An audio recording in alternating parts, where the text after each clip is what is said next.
Welcome to the boring stream.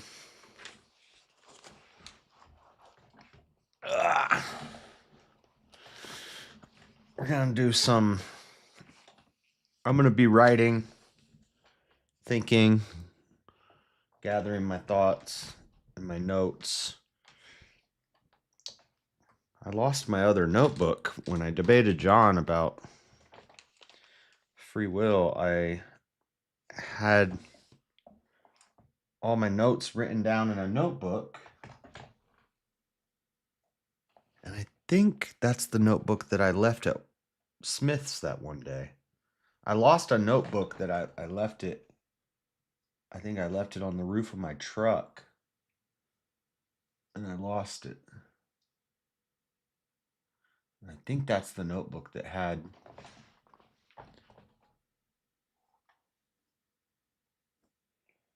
my free will notes. It could be in that little writing what? A debate opening.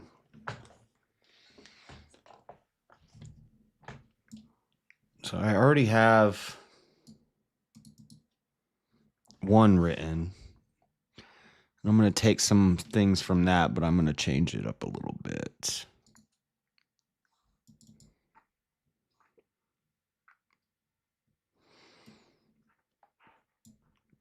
So last time we started with Romans 7:19 through 20. For the good that I would, I do not, but the evil which I would not, that I do.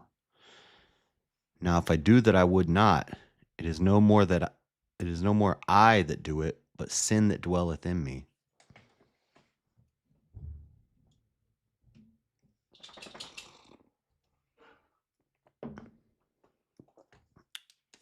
Okay. So since I lost my notebook, let's start with the web. Always start with the web.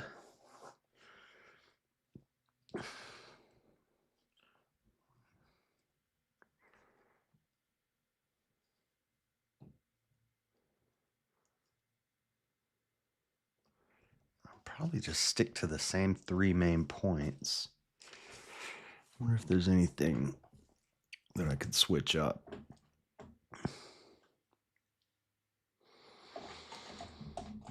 I want to read a few things.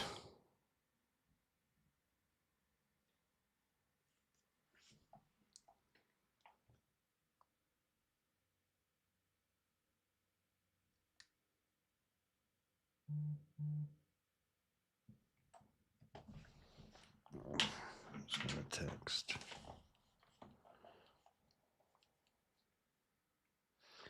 So we went epistemic, philosophical, and biological last time. And I think I'm just going to go the same route.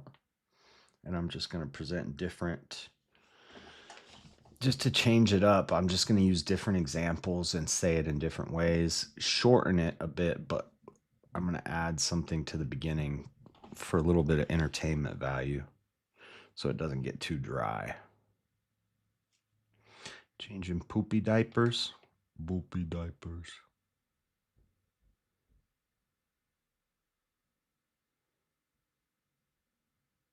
What? Apply for a building permit.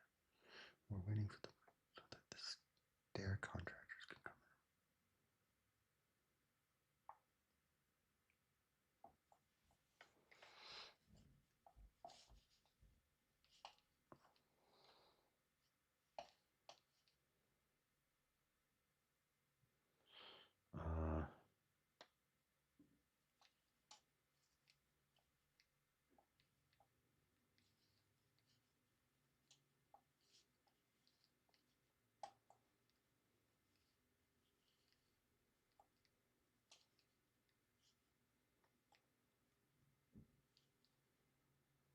Didn't the pull cord break on that lawnmower?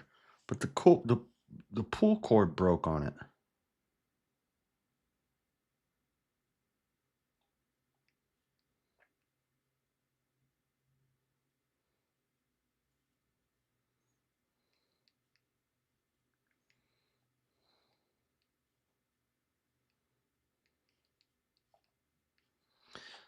I told my boss the grass is getting crazy long here, and I will mow it, and he doesn't need to pay me because he was paying for insurance on the truck for so long.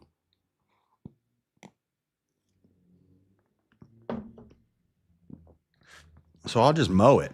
I don't mind. It doesn't take that long. But I'm going to need a new lawnmower. So the owner of the property needs to buy a new lawnmower.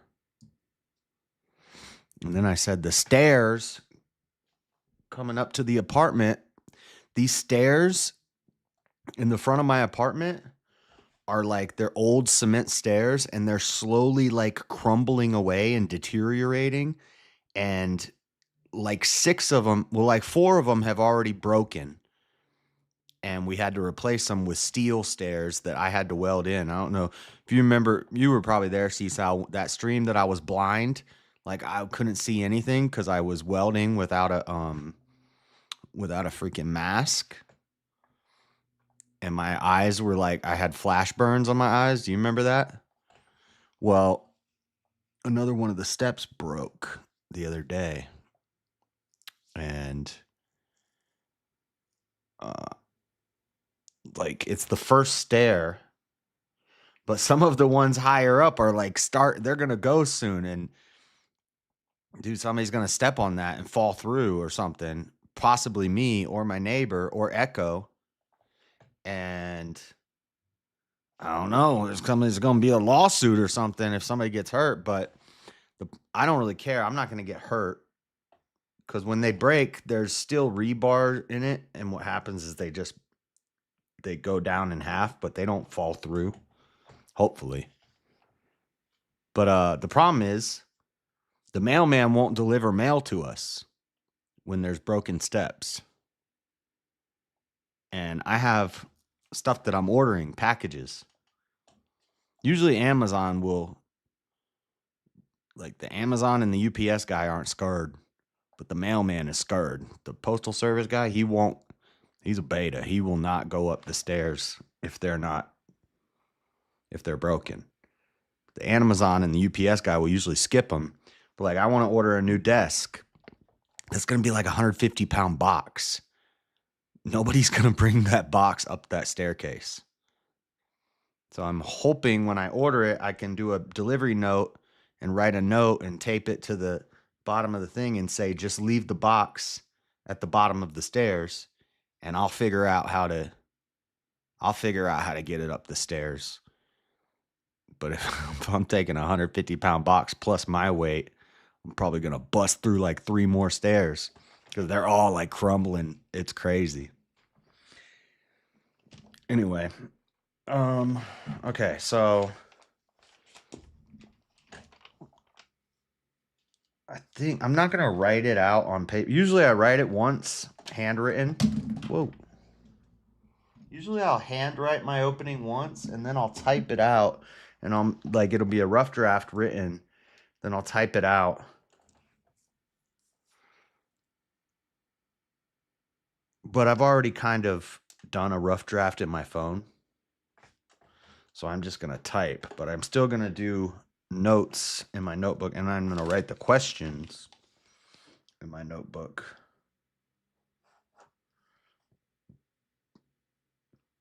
But I'm going to use different. I always like to throw a Bible verse in my openings. So I don't really care what anybody says about, well, you need to make your arguments secular. Well, no, I don't. I don't need to do that. I'm not going to do that. I'm not going to cater to the world. Why would I do that? But also, if I was debating an atheist, I would do that, but I'm not.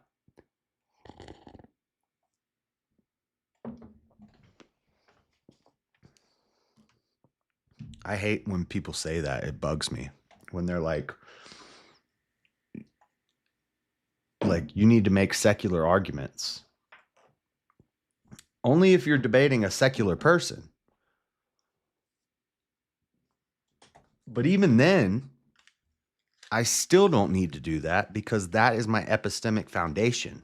That's the foundation for my epistemology. It's from the Bible. So that's the foundation of my knowledge. It's no different than if an atheist, like if we're debating evolution, if I'm debating evolution with an atheist and they, in their opening, they reference Darwin, that's no different than if I reference the Bible.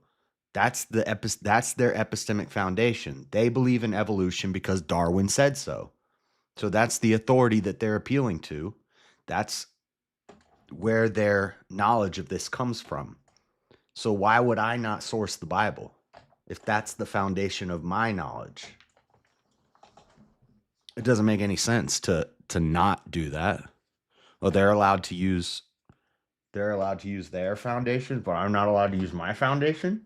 That doesn't make sense. But I'm not gonna thump. I just like to drop a couple. What's the one I heard last night? It was a really good one I heard last night. Okay, let me open these notes. Romans 9, 22 and 23.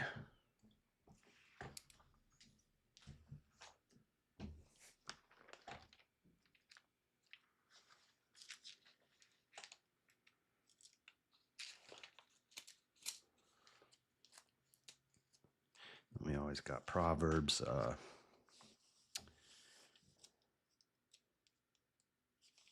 What is it? Man's heart chooses his path, or man chooses his path, but the Lord establishes his steps.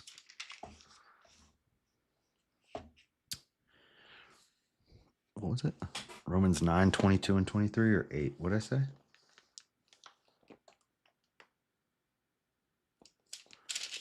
This is something about the elect.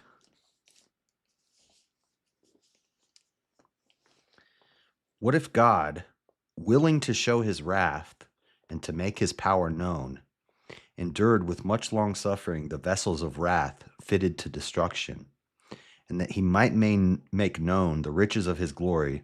This is the wrong verse. I think this is the wrong verse. What did I say?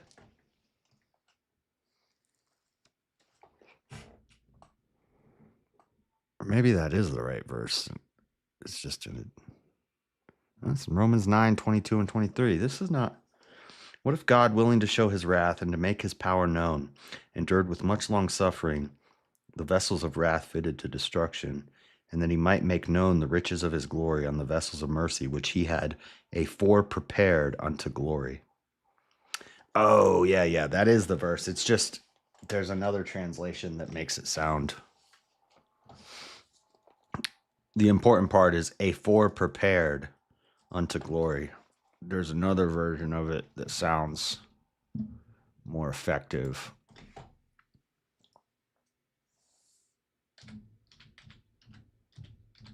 And it mentions the elect. But I probably won't use that.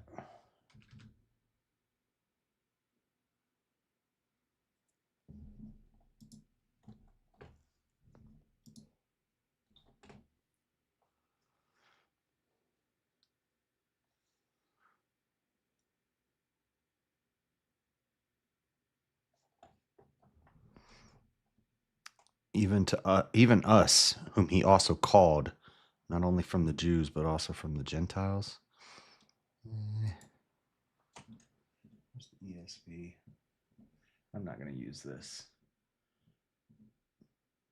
What was that guy quoting from last night that I was listening to? Dude, he had a weird translation then. He said, instead of us who he called, he said, even the elect. Not that the Bible doesn't mention the elect a million times, but I think a better one is Isaiah 46.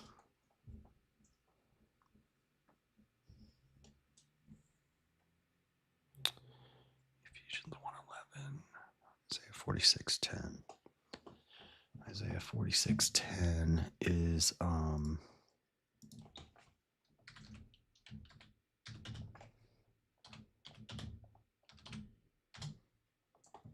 I make known the end from the beginning, from ancient times what is still to come.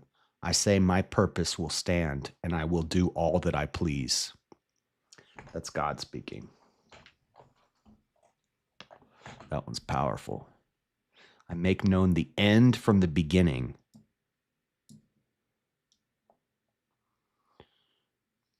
My purpose will stand, and I will do all that I please. This verse emphasizes God's knowledge and control over the future, declaring that he has planned everything and will bring it to fruition. Well, what if I just want to change it? Where's okay. That's a good one that I did not use with John. That's a really good one. And then the other one, what was it? Ephesians 11:1. Oh, I need to.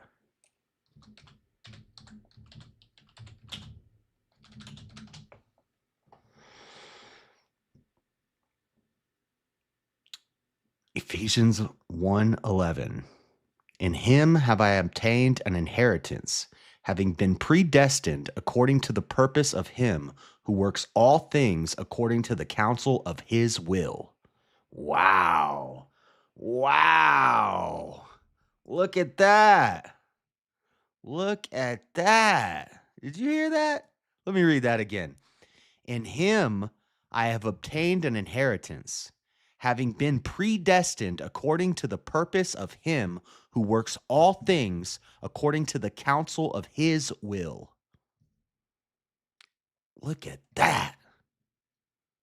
Ooh, let's go. It's not like I didn't already know that the Bible doesn't affirm free will, but it's nice to find it so clear cut like that. But then, of course, the argument's going to be, well, it's sola scriptura, cherry picking. Anyway, okay, that's the only two I need. I'm not going to make it a thumper. It's not going to be a thumper debate. It's just some little tidbits I'm going to sprinkle in there, but mainly we go to the philosophical, same as last time, but I've actually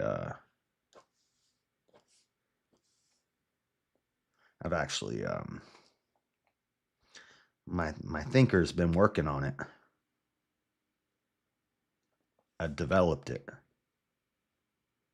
and I got it even better way of saying it. And biological. I don't know if I should do the biological one, though. What's a third thing that I could replace that with? I'm trying to not say too much, so.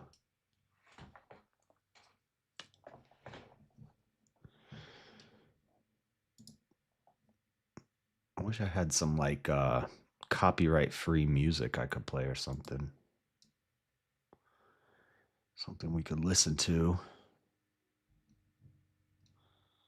Oh, is he debating Hayden? Is Jim Bob debating Hayden? Or is he just reviewing the video that Hayden made about? This is a major missing in the debut sphere. In an ultrasound and the Get it right, hermeneutics. child that she gave birth to, which means that she's. Have you heard of Michel Foucault? Yeah, didn't he die of AIDS? Can't you wrap your mind around? Is he debating Hayden? You can call. That's his name, right? Dude. That's where I was just watching him last night. I didn't know he was a Calvinist until last night. He debated Dean and Parker.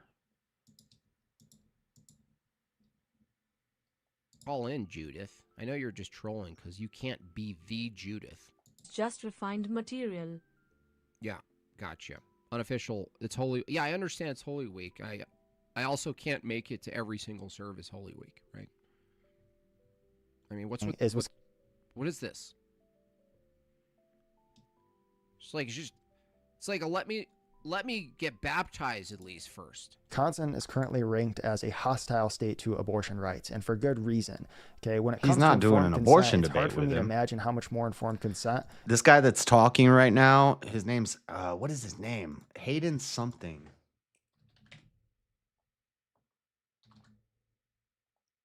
Hayden, not Hayden Christensen. No, Hayden Christensen is a Mormon name. No, not this guy. What is his name? Did I like the video? I was just watching it last night.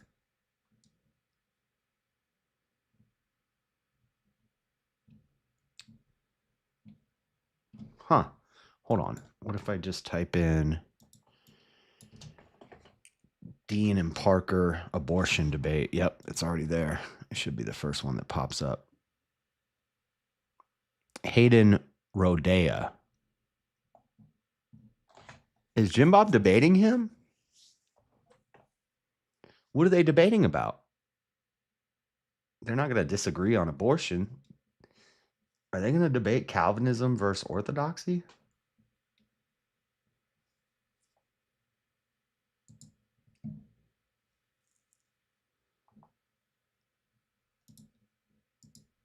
Huh.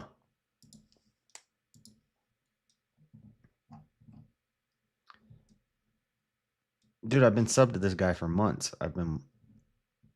I was just watching his video last night where he was talking about his Dean and Parker debate. That's crazy. And now Jim Bob's watching his video.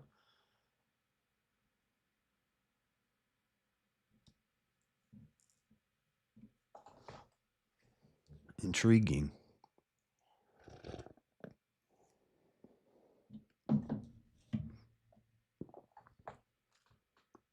Small world.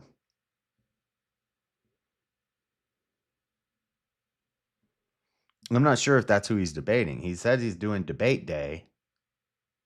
I don't know who he's debating. Yeah, he's got to be debating him. He's reviewing all his stuff. Abortion industry rather than as murderers Yeah, I just watched this video. Well, I think it just came out last night, but themselves. This view concerns me because victims don't need to repent and confess sin, but murderers do, and there's tremendous reason to believe the vast majority of mothers getting abortions dude, Jim Bob drinks out of jars like I do. Let's go. are murderers. Another thing that I regret from this conversation is that I used the term murderer, but never included the message of forgiveness on the cross. I never. Huh. What is Jim Bob debating him about? Don't tell me they're debating free will today.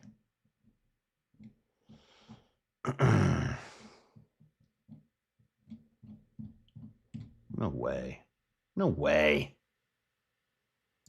No way. Let me see. Let me see if he has a like a stream set up for it.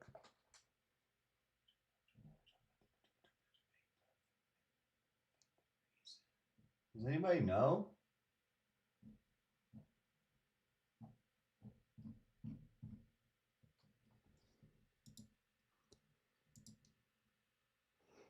Bob doesn't bad face.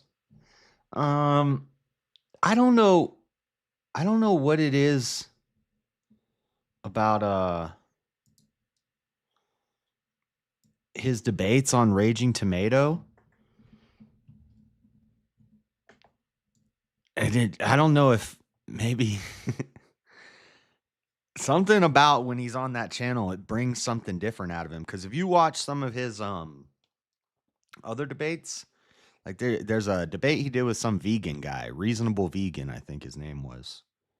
And like Jim Bob is very civil, good faith, calm. But then other debates, he like he like goes ham. It's crazy. His technique is best described as bagel munching. I don't know what that is, but okay.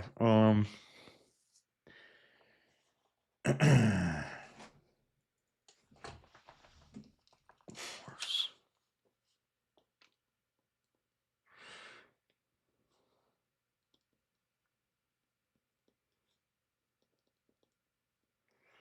Yeah, there's going to be a lot of silence once I start writing and stuff. Unless I play a video or something. Problem is, if I play a free will debate video, I'm going to end up doing commentary on the video. I don't know. I don't really care if Stepfire watches and knows what I'm saying. Steezy's going to be streaming in a bit. If he, I don't know if he's going to have a panel. If he does, maybe I'll like sit on his panel and mute and just chime in every now and then while I write this. But okay. Let me read this.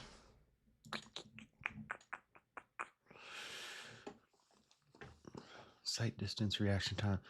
Dude, I think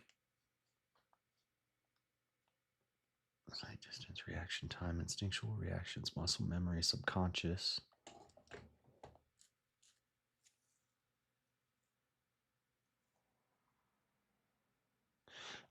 I think I want to use the golf example instead of the baseball example. People like corrected me on the baseball example, but I don't think they were very good corrections. But they said that when a pitcher pitches, the batter is adjusting his swing after the ball is released.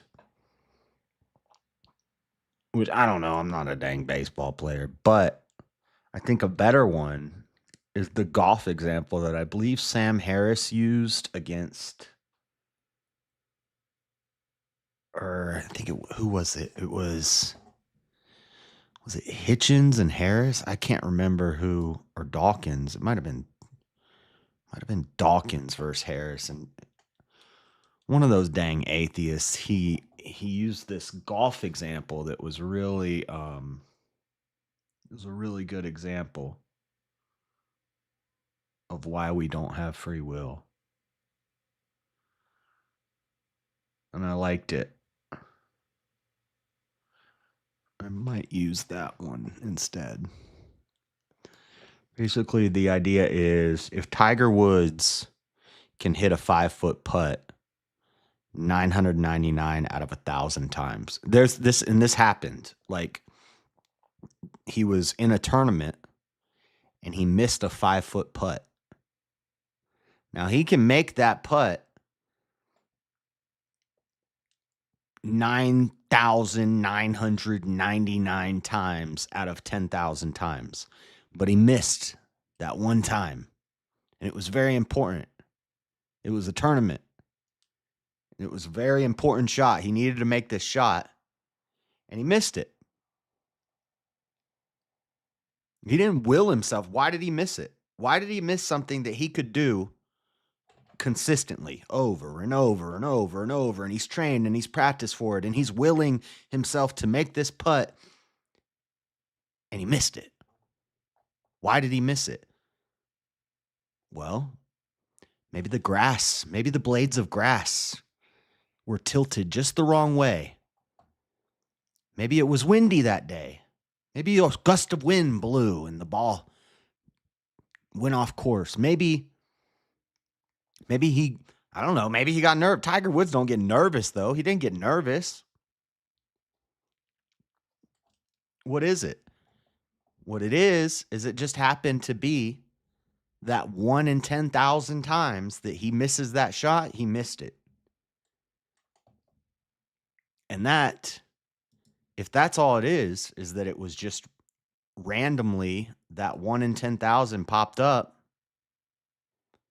well, that's chaos.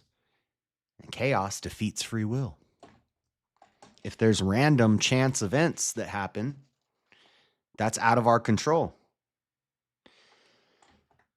Your complex should definitely fix those stairs, Josh. It's not like they don't have the money. Well, they are, but the problem, yeah, he texted me and he said that they had to pay $14,000 to have the city come out and do like an inspection. And he said the city's dragging their feet, which is not a surprise. The city's dragging their feet on getting it done, but the whole front stairway, they're going to rip all that out and re-put new stairs up. I was thinking, do they have to take, because there's like metal side beams, and the stairs go, I don't think they need to rip the whole thing out. All they need to do is take the stairs out and put in new stairs in between and keep the frame up. But he said they're gonna redo all of it. But what they're gonna find out, it's gonna be a problem, because when they take that staircase out, the roof that overhangs my front porch is like caving in. And when they take that, like, if you guys have seen Coom, dude, don't, okay, you're on timeout. Don't spam my chat with retarded crap.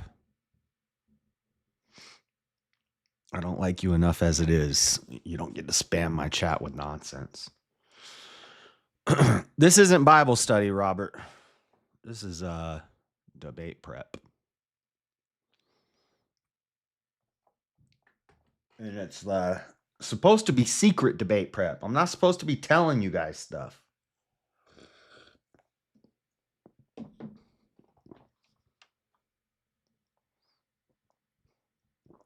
Look, let me show you.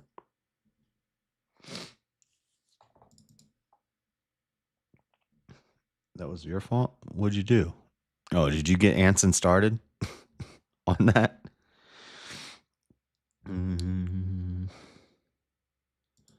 So, it's like,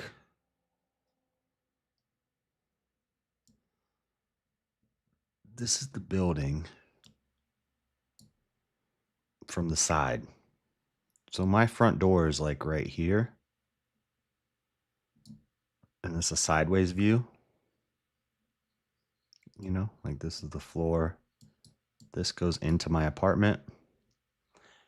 There's a porch. There's like an overhanging roof. And then there's the ground. And then there's a staircase that goes down to a landing. And then down this way. And the staircase has a roof over it.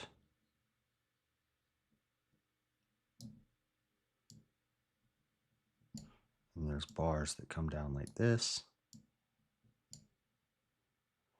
And so from the top, it looks like this.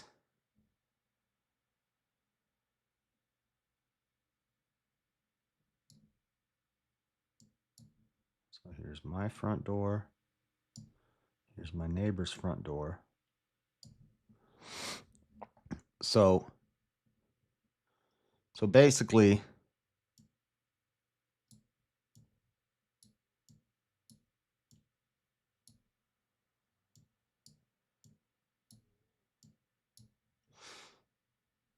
it's like this from an overhead view. It's like this is like the front porch area for the two doors, and then there's a staircase that comes down like this and down like this. Anyway, if they replace these stairs, that means they have to take out all of this. Right? But the thing is, this angled roof right here, it's actually not angled. It goes out straight. But it's like T-shaped. It's in the middle, and it's like T-shaped. When they take this section out, right, all this is gone. How do I make my eraser bigger? I haven't used paint in so long. When they take the stairs out to put new stairs in, what they're going to find out is that this roof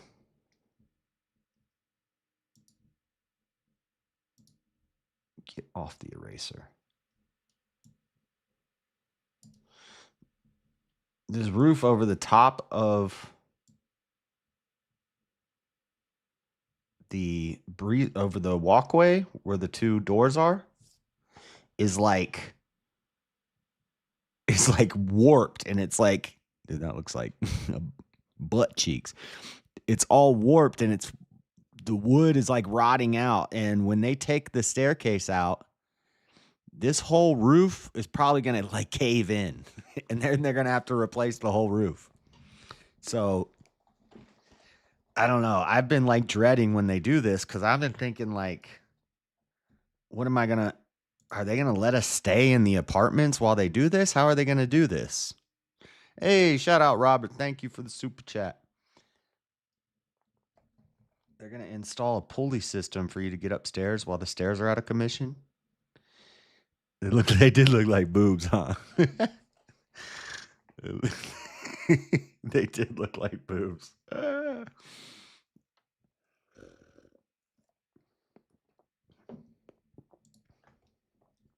I don't know what's gonna happen. All right.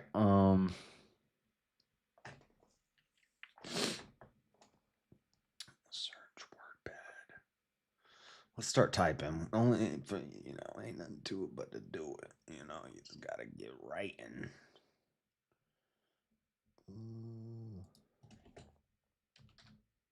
Not WordPad. No, WordPad. Yeah.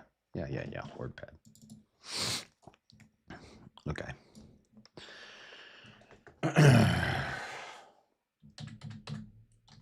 Free will redo. Redux.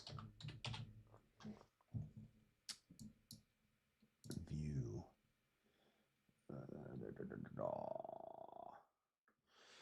Chat. Whoa, what just happened? Measuring units. Status bar. Let's center this. Let's make the title bold and underlined. Bold. Underline. A little bigger. Make it look nice, Okay. Free will redo. Now we go paragraph style. Shrink it down a little bit. I like to type big so I can read it easily. Oh, get rid of the underline. And then I need to listen to something, but I can't play it because it's copyright. And I don't want you guys to hear what I'm listening to. Thank you, Robert, for the super chat, by the way. I already said that, but I appreciate it, buddy. I've been broke my whole life. Now money right. All hail the chair. Okay. All right.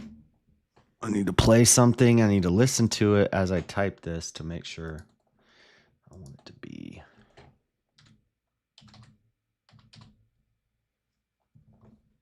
as close as possible. I'm going to mute the desktop so that you guys can't hear what I'm listening to.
Thinking.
Hmm.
Is there a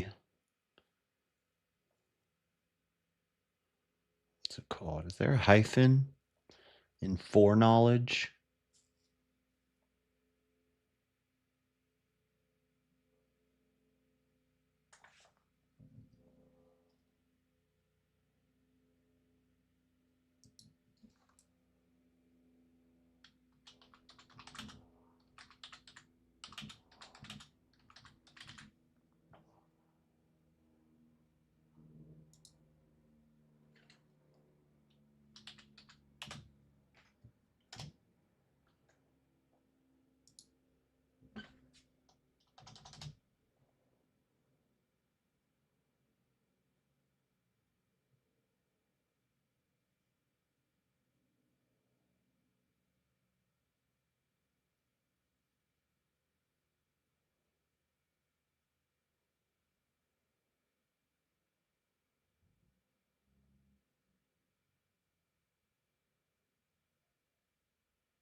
How do I want to say this?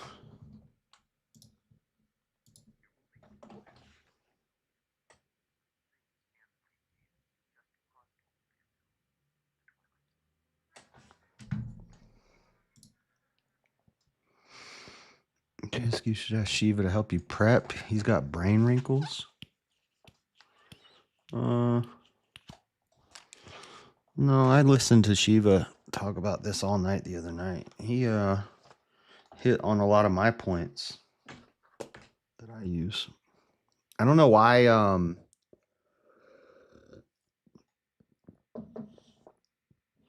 you brought up Alex O'Connor, Shiva. I don't know why you didn't mention want and need. That whole time I was in the chat and I was like, want and need, want and need. That's what Alex's argument hinges on. And that's what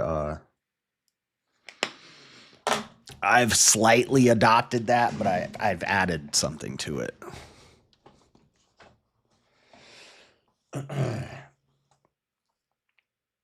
Well, it takes the crown. He can win a free oil debate without making a... Yeah, I know.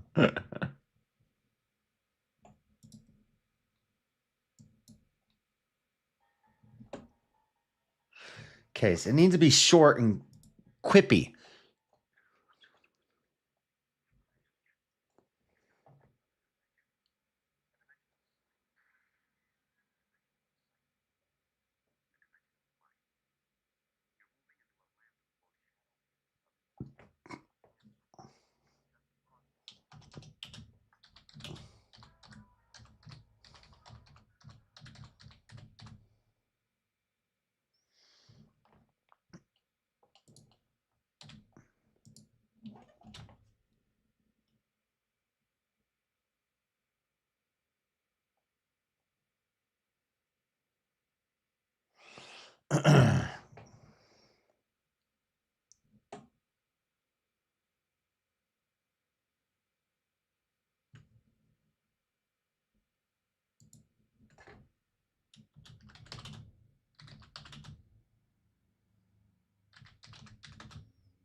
pass through. How should I say this? I told you, it's in the title. It's a boring stream. Going to be a lot of silence.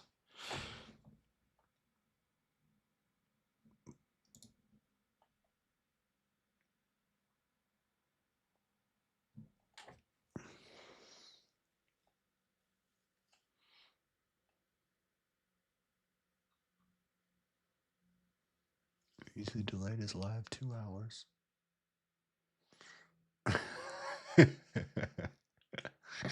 I'm influencing you. I'm influencing your decision. It's all right. You know.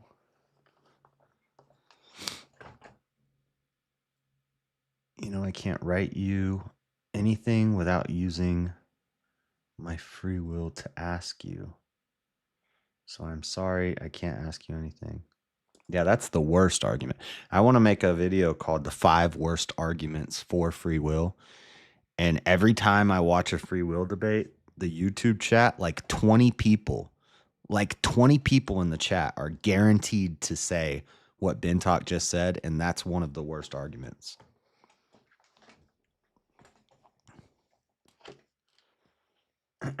Why'd the guy eat a whole pizza? Free will, folks. Doc says, heart attack. Scale screams, stop. He's like, nope, pepperoni's my choice. What?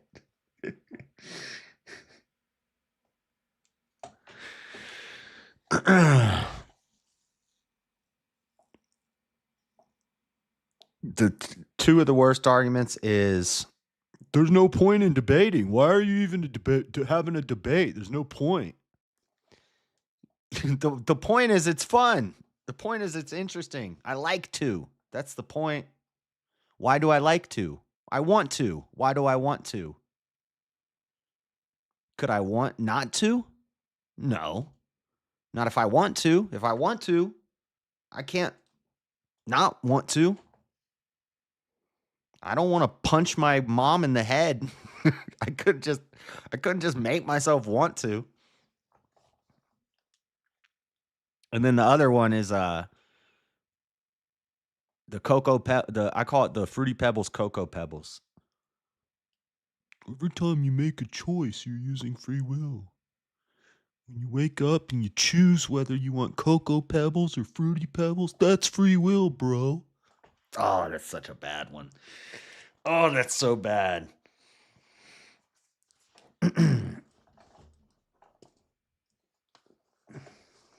That's a decent one. That's a decent one, Chairman of the Board.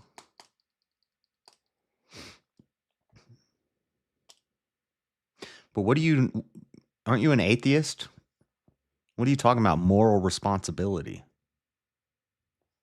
presupposes the ability to choose freely. I mean, what if like a big old poo?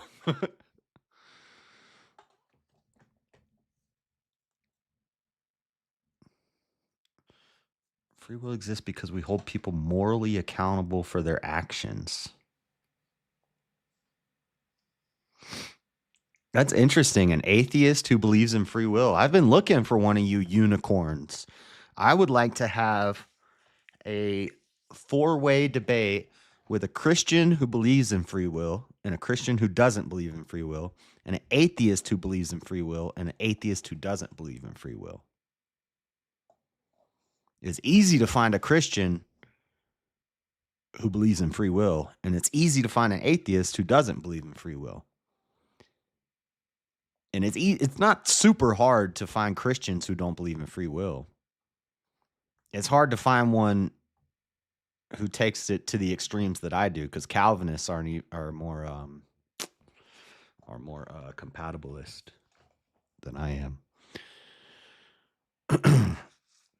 But an atheist who believes in free will, kind of hard to find. Sam Harris believes in free will.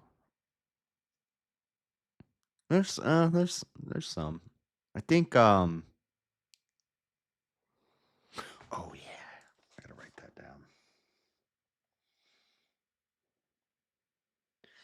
I'm just like, once I get to the arguments, I'll be fine. But right now I'm trying to do like a creative little opening and I'm trying to think of how to word it.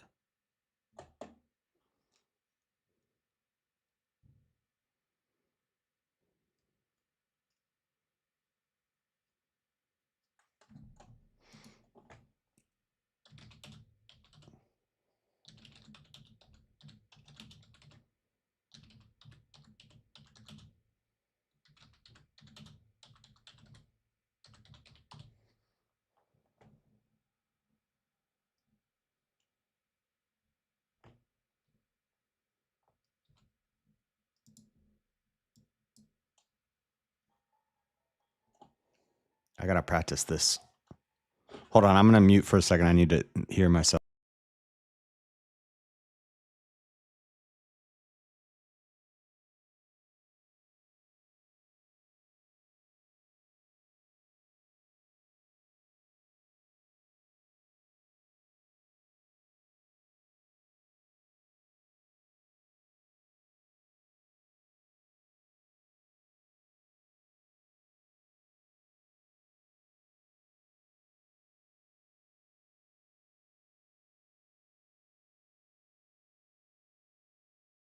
Yeah, I got it. Okay. Sam Harris was impressive 20 years ago.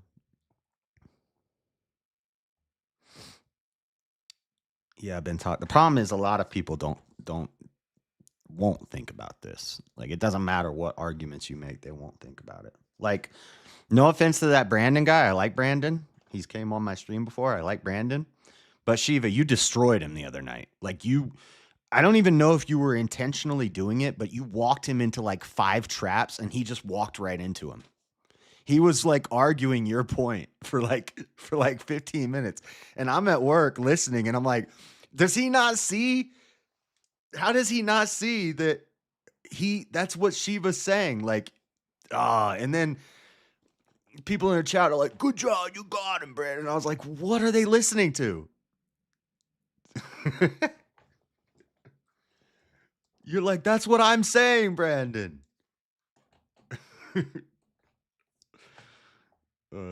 Working but lurking. My mom isn't fat, JS. She's dead. What? I didn't call your mom fat. Wait, I did not call your. Oh, I read lips. When you were doing your voiceover on mute, I didn't call your mom fat when I was doing my voiceover.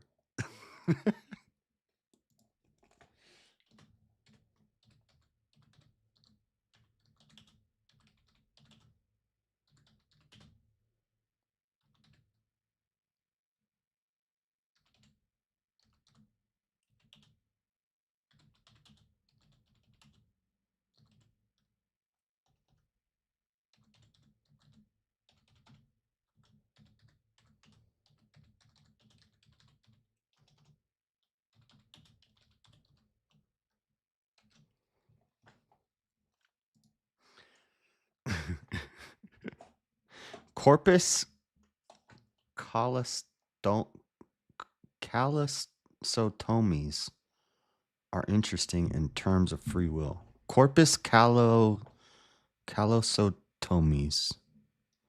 Callosotomies? Sodomy? Sodomies? Corpus callosotomies? What is that? Let me Google it. And when you brought up sight distance, I was like, oh, has he been listening to me? Did you listen to my debate with Mosman? When you were talking about reaction time and sight distance? Because that's one of the arguments I use that I haven't heard. I mean, I've heard people make similar-ish arguments, but I've never heard anybody mention sight distance except myself and now you. See you guys later. Later, William.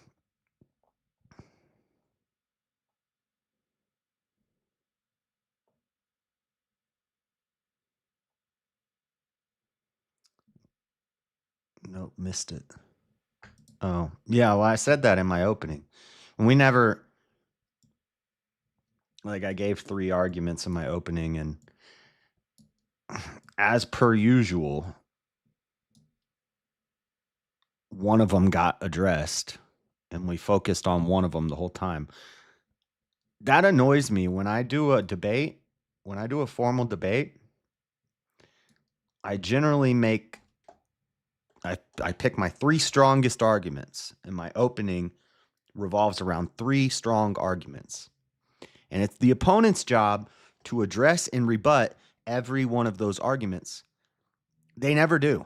They'll always pick one, and then you end up talking about the other one. And I'm not going to be like, hey, are you going to get to my other arguments at any point? I'm just going to let them focus on one.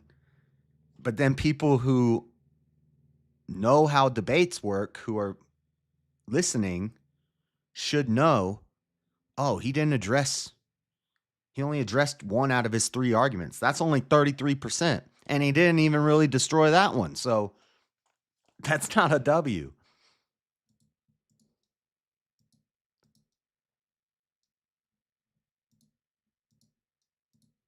That is the same thing that happened with Wally. He focused on one of my arguments about what the heck did we debate? I don't even remember. Oh, church taxation. He focused on one of my arguments the whole debate. And he had a good rebuttal for it. He said we just need to change the Johnson Amendment or whatever, but he didn't address the other 2 main points that I made.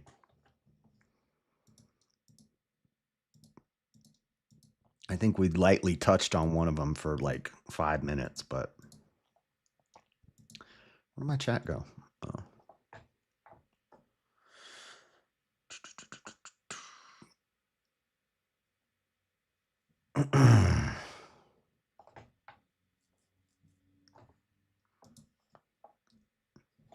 Oh, I'm trying to look up corpus callosum.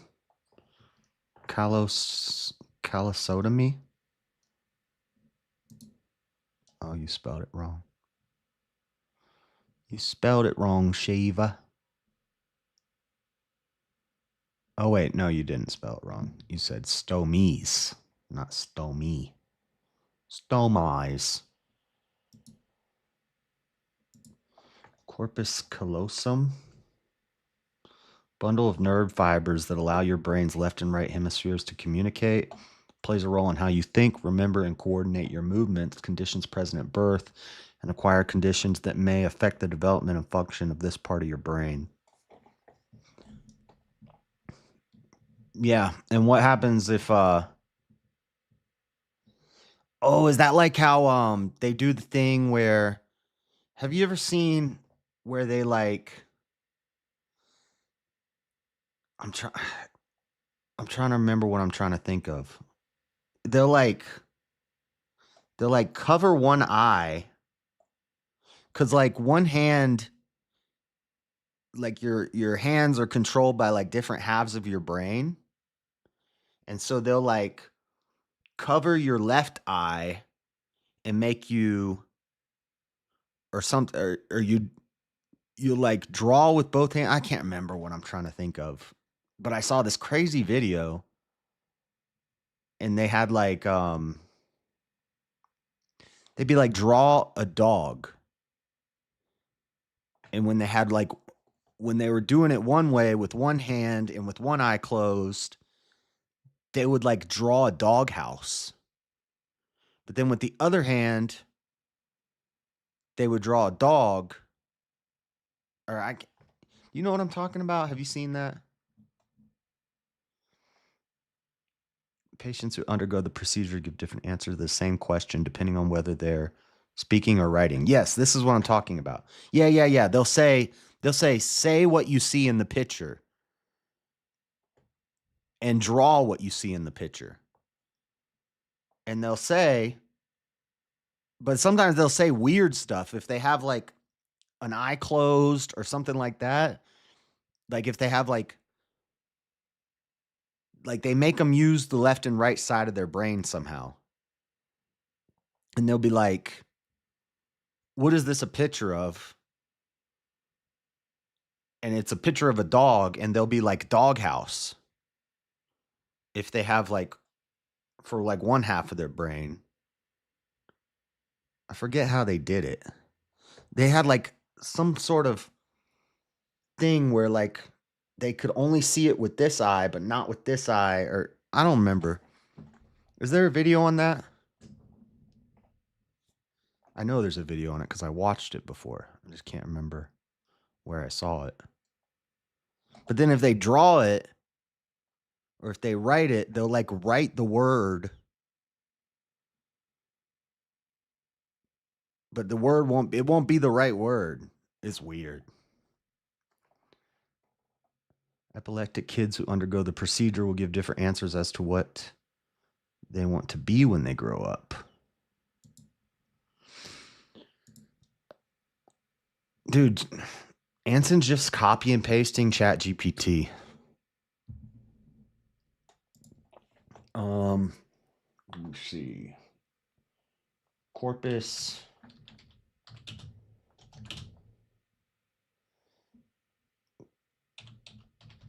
callosum experiment.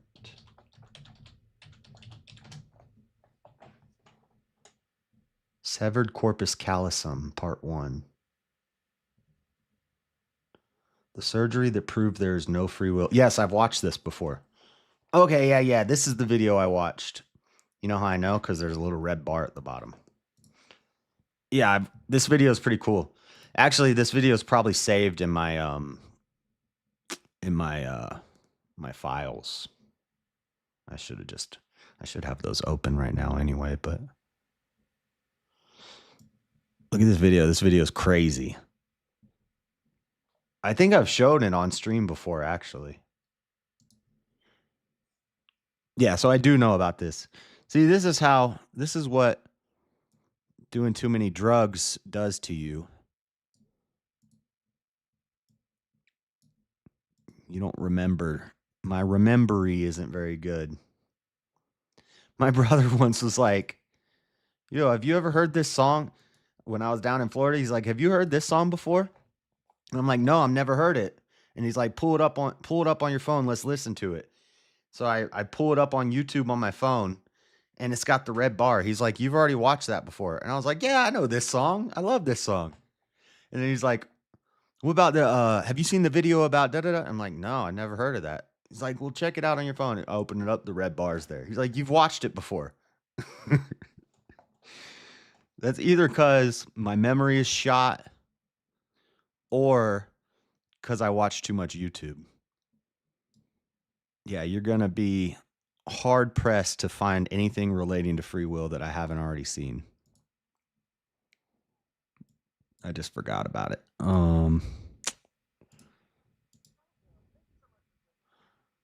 Yeah, I've watched this.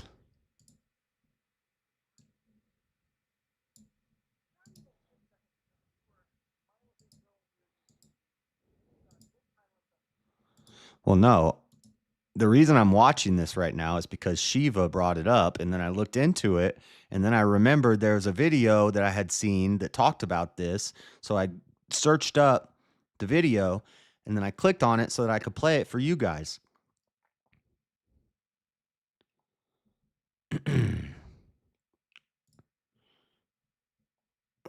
Where is my window capture? That's right, chaw.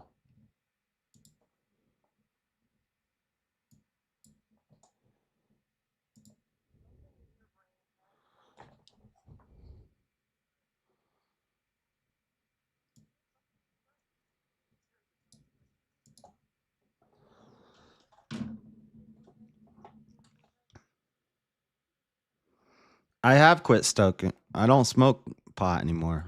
Much. Occasionally. I found some gummies, and I ate those like a week ago. And then I bought a dime sack like 3 weeks ago. But other than that, that's all the... And then I hit a J from some dudes at the gas station a couple months ago. Other than that, I haven't done any wacky tobacco in like a year.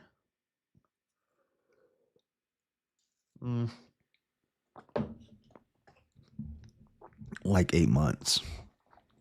I don't really do the pot anymore. Not smoking pot made you lose your dreadlocks. Facts. Dude, stereotypes are real. Muted videos are best? Oh yeah, it'd probably be good if I unmute, huh? Started being performed on people with extreme epilepsy. It was... Hey, welcome. Thank you so much for clicking on this video. But Have you seen this one, Shiva? why did you click on this video? Not even 10 seconds ago, you were mindlessly scrolling through your YouTube feed, and then you saw this title and thumbnail, and something in your brain had to know what it was about, so you clicked. But what was that something in your brain?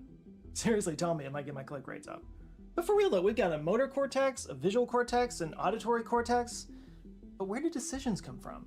That question got a lot more complicated in the 1960s when a new surgery started being performed on people with extreme epilepsy. It was called a corpus callosotomy or split brain surgery. Yeah, try to guess what they do. Yeah, they split your brain. They cut the dang Of course, the brain is already pretty much split in half stem. between the left and right They hemispheres. cut it at the They're stem. connected at the bottom by a bundle of fibers called the corpus callosum. So yeah, they just kind of cut those fibers. They figured this stuff like this out with lobotomies too. You think somebody has free will post lobotomy? That'd be a good question to ask Stepfire. Made it so the two halves of the brain couldn't communicate with each other, which sounds like it would be a huge problem.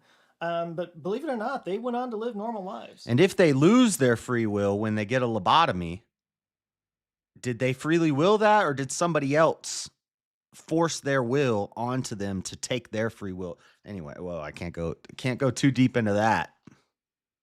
This surgery didn't change people's personalities or ability to function, but there were some kind of weird things that came out of it. You know, things like their left hand would start drawing something and they didn't know why. Yeah, the drinking we're still working on. We're still working on the drinking. But I agree. People are giving JS way too many free arguments. All this stuff. Bintalk, I am an expert in this category. There's nothing that anybody has said. Like Shiva brought this up and I was like, what are you doing? Let me look into this. I've already watched this video. I've shown this video on stream. We've talked about this before. I just don't remember it. There's nothing you guys are going to tell me that I haven't already heard. It's like there was something in their right hemisphere that was trying to communicate.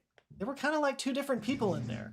So if that's the case, the question becomes which one of those... I listened to the book Analysis of Mind by Bertram. Was it Bertram Russell who wrote Analysis of Mind?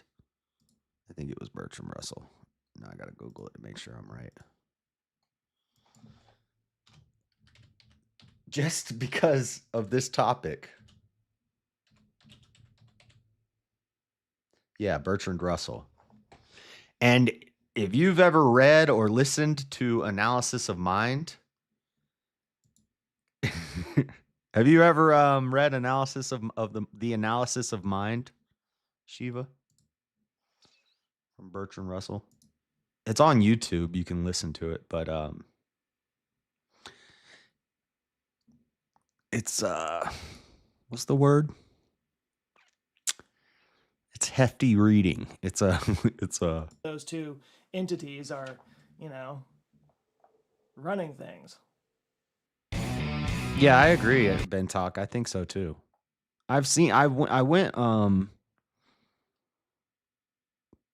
like 2 weeks without drinking like 2 years ago. And I've stopped drinking as much, but I still drink usually like 2 beers a day. The subject of split brain experiments has come up from Two tall boys. So if you're talking 12-ounce cans, that's like 4 beers a day. time to time on this channel, but I don't think I've ever really done a full video on it. So I decided to do one because this topic is one. Well, it's not a video, it's a audio book. Is it good? I could order it from Amazon. It's it's interesting. But he talks about choice and he talks about will and he talks about the mind. What is the mind? It's actually lectures that he did in book form. But it's a tough read. Well, I didn't read it. I listened to it, but One of those things that just really caused this shift in like how I see the world, how I see other people, how I see myself. And it came from a book that I'll be sourcing quite a bit in this video, and I highly suggest you read it. It's called Who's in Charge by the neuroscientist Dr. Michael Gazzagana. Taking copious notes, as you can see. He did pioneering work on split brain patients in the 60s and 70s. He's written several books about it, done TED Talks. I'll link it all below. But the reason this book speaks to me, if I may, I don't know, get a little personal for a second, I've kind of always had this theory that there's different gnomes in my head. Obviously, I don't think that actual garden gnomes are living inside my skull. That's crazy. I would say it's more like angels and demons in your head, or good and evil, and or the way Freud would describe it is the id and the superego. But like most people, I imagine, I do Basically, the angel on one shoulder and the devil on the other shoulder. The two wolves, and whichever one you feed is the one that wins. All that jazz. have kind of different voices in my head that have thoughts that Yeah, bubble up fiery from time to time, darts. some of which I don't even agree with. Like, call it a defense mechanism. The Bible call calls it fiery darts rationalization of from bad Satan. ideas or whatever, but that was kind of my way of explaining why I sometimes had. The Bible calls it fiery darts from Satan. Satan whispers in your ear and influences you.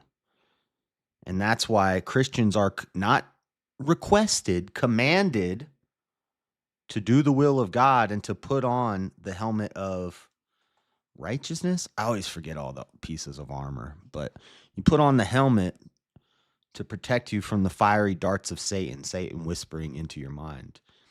And guess what? When Satan does that, when you have an intrusive thought, you have no control over that. Conflicting ideas or had trouble making a decision, or like the negative thoughts that kind of take over sometimes. That's the negative gnome taking the wheel.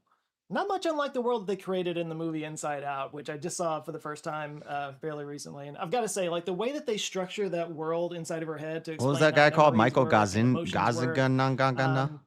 I thought it was brilliant. Something else I liked about the movie was that the stakes were so small, but it still felt like a big thing. Like the climax of this movie is a little girl telling her parents that she's sad.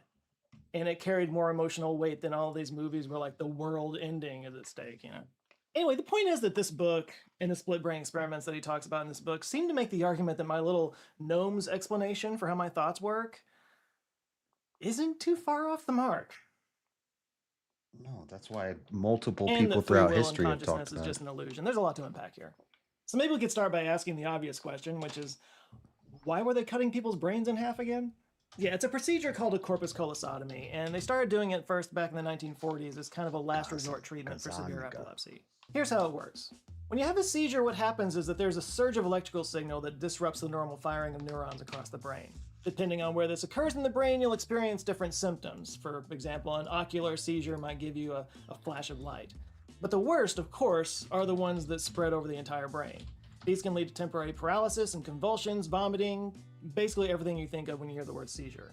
And in people who get these multiple times a day to the point that they can't even function normally and no treatments seem to stop it, well, the best option is to just contain it. So the corpus callosotomy is done to prevent the signals from spreading to the entire brain, so it stays in whatever hemisphere it started in. Kind of like a surge protector.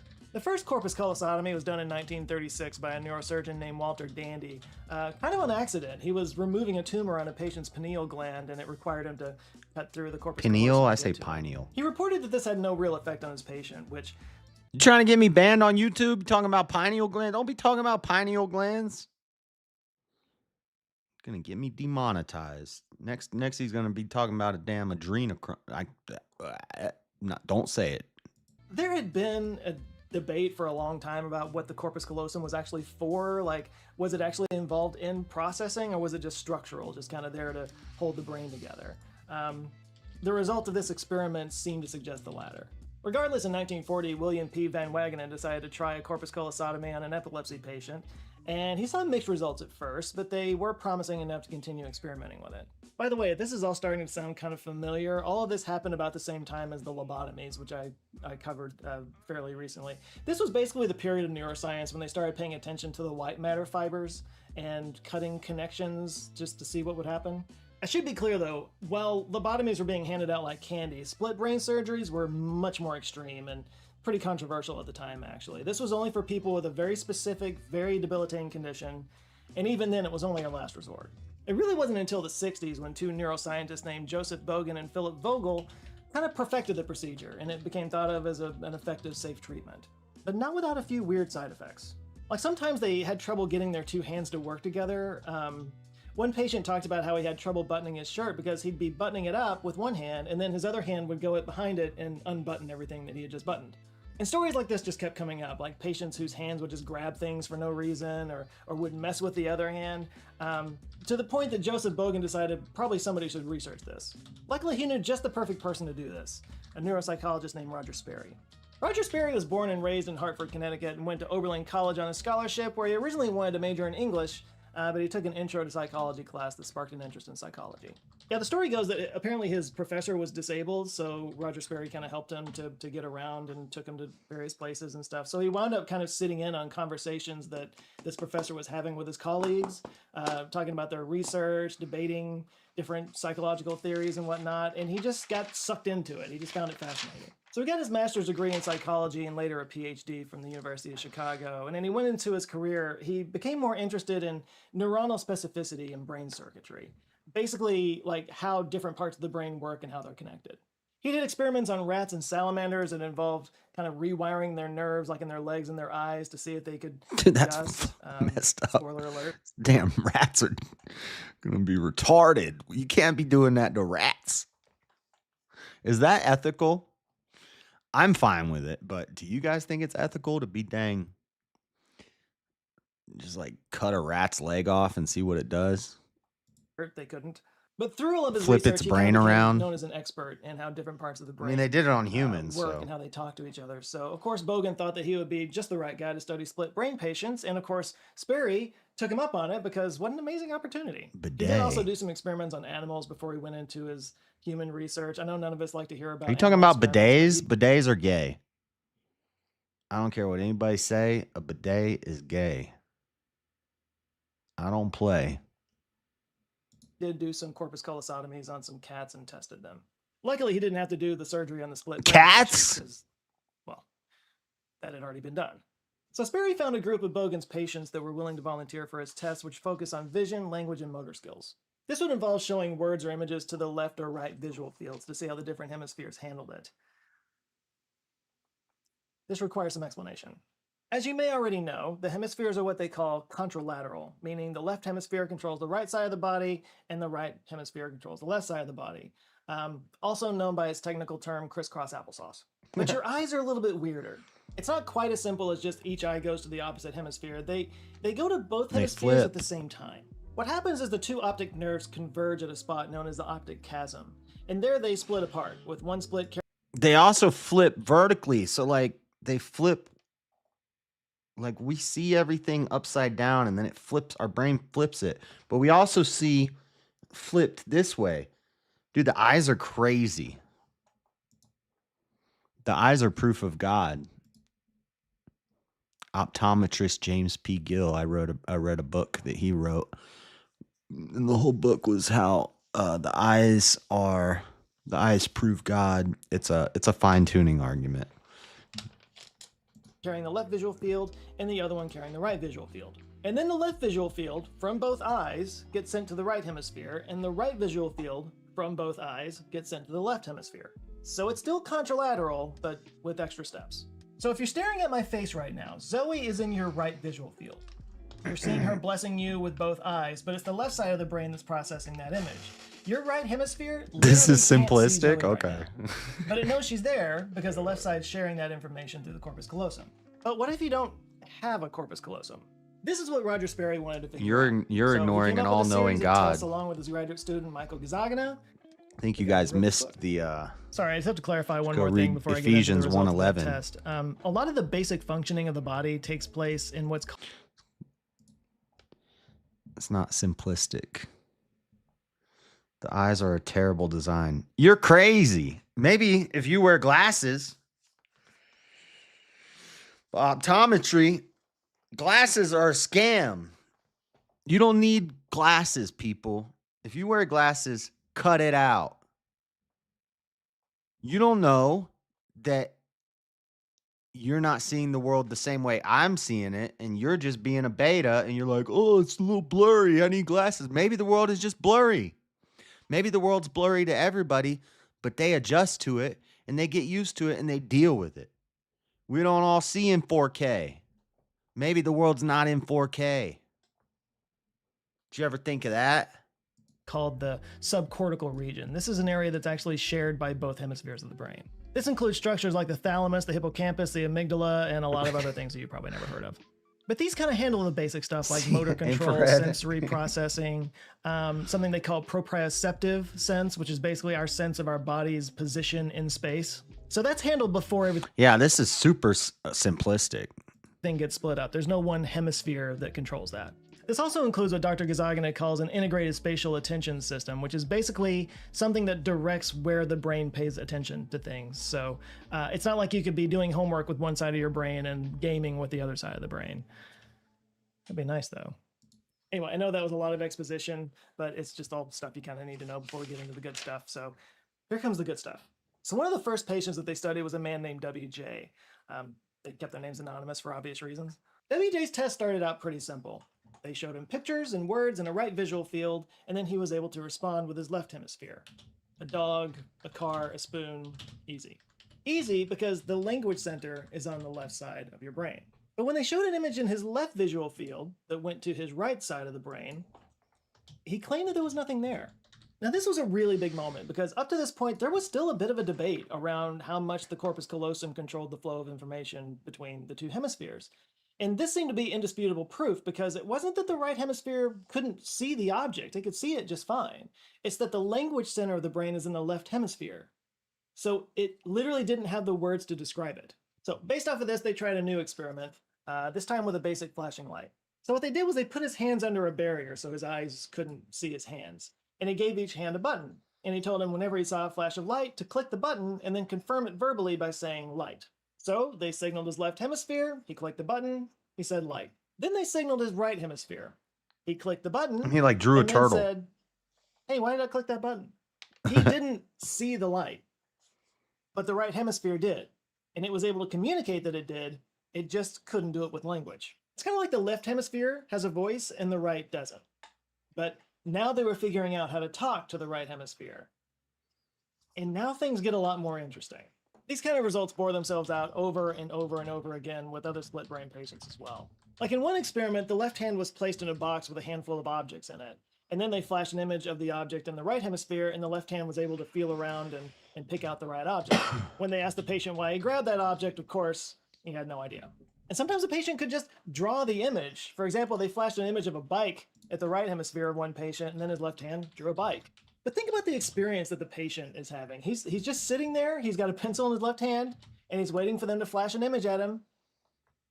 And he's waiting. And then his left hand just draws a bike.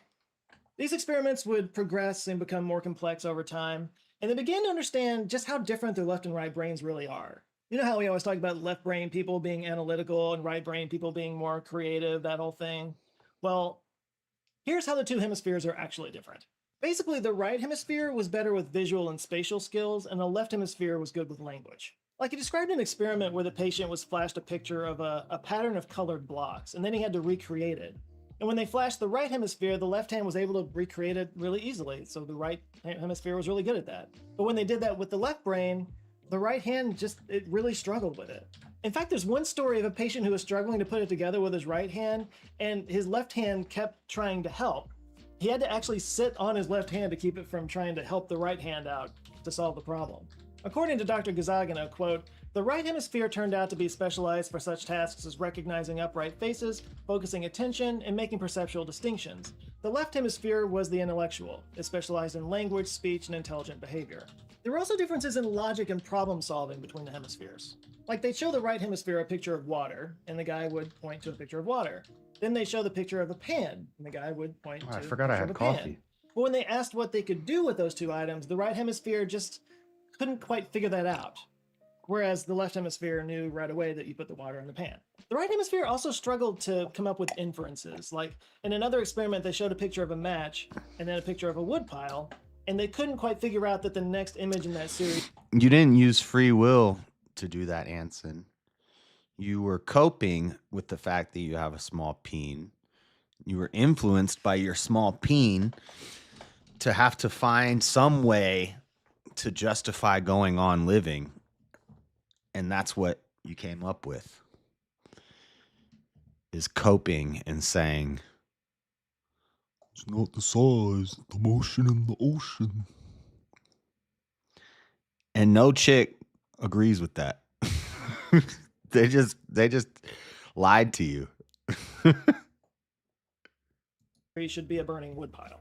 And in another experiment, the patient was shown the letter U and asked to turn it into a square using a choice of shapes. And the right brain couldn't do it, but the left brain had no problem. Like the right brain is very literal. Things just are what they are. He uses the example of a box of candy. So like if somebody gave you a box of candy, your right brain would just be like, yes, that is a box of candy. But your left brain will try to figure out why they gave you a box of candy. What this means is that both halves of the brain are experiencing consciousness, but very different kinds of consciousness.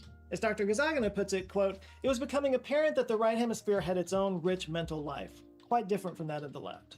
So right away, we can see that there's not just one consciousness going on inside our mind, there's two. But it actually gets crazier.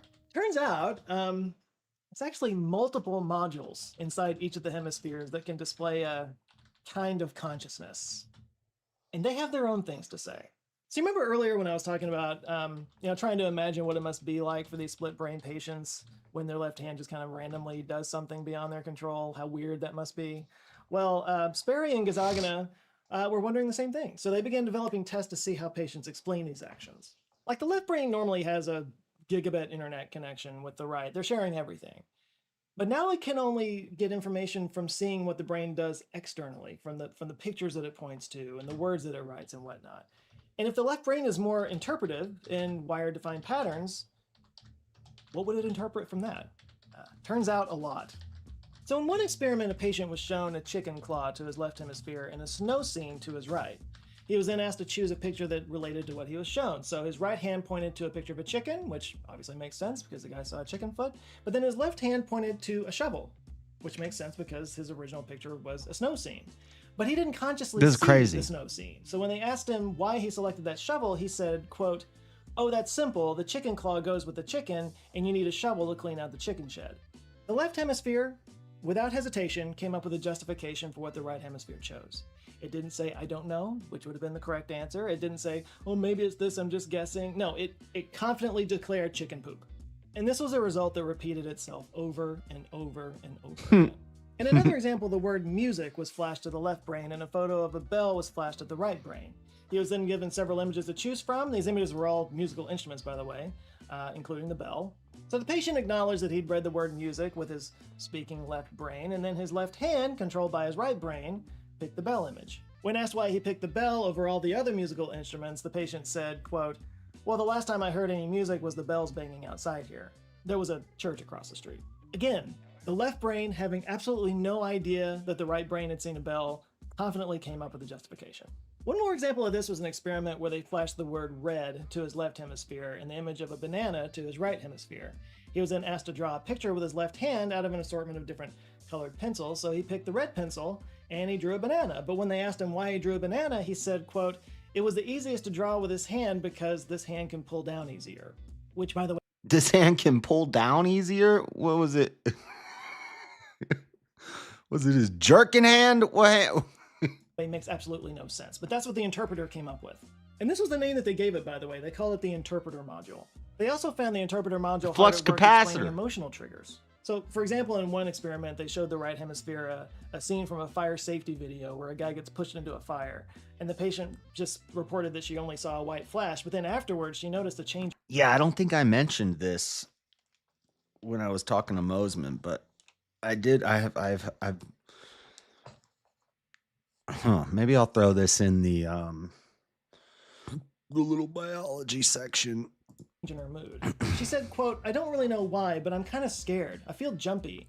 I think maybe I don't like this room, or maybe it's you. You're getting me nervous." In another experiment with a female patient, they flashed the picture of a pinup girl to her right hemisphere. Man, what a girl. And then, without knowing why, she kind of snickered a little. And when they asked her why she was laughing, she said that they had a funny machine. Like, have you ever had a random mood change? Like, suddenly you just get angry or sad, and you don't know why? There's stuff going on in there. And in case you haven't noticed, in every single one of these examples, the interpreter module was wrong. Coffee. Often confidently wrong. It got limited amount of information and assumed it knew everything about it. Might as well call it the Dunning-Kruger module. And yet, this module is kind of running the brain, or at least navigating our thoughts.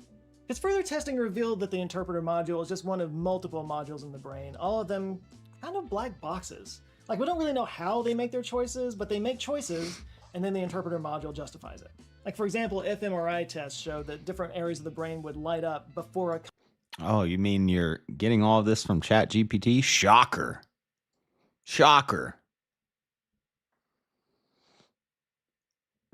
Ask ChatGPT for the 5 worst arguments for determinism, and then ask it for the 5 strongest arguments for determinism. And I bet you 3 out of the 5 on both are the same. conscious decision was made to, say, take an action or to say something. That was a decision being made before the decision was made. This is basically how we live our lives, just walking around justifying the decisions and thoughts that pop into our heads from various random semi-conscious... Maybe not. You'd have to do it with 2 separate ChatGPTs, because if you're using one device and your ChatGPT is going to adapt to you, and it's going to know the previous questions that you've asked it because it's building a profile of you.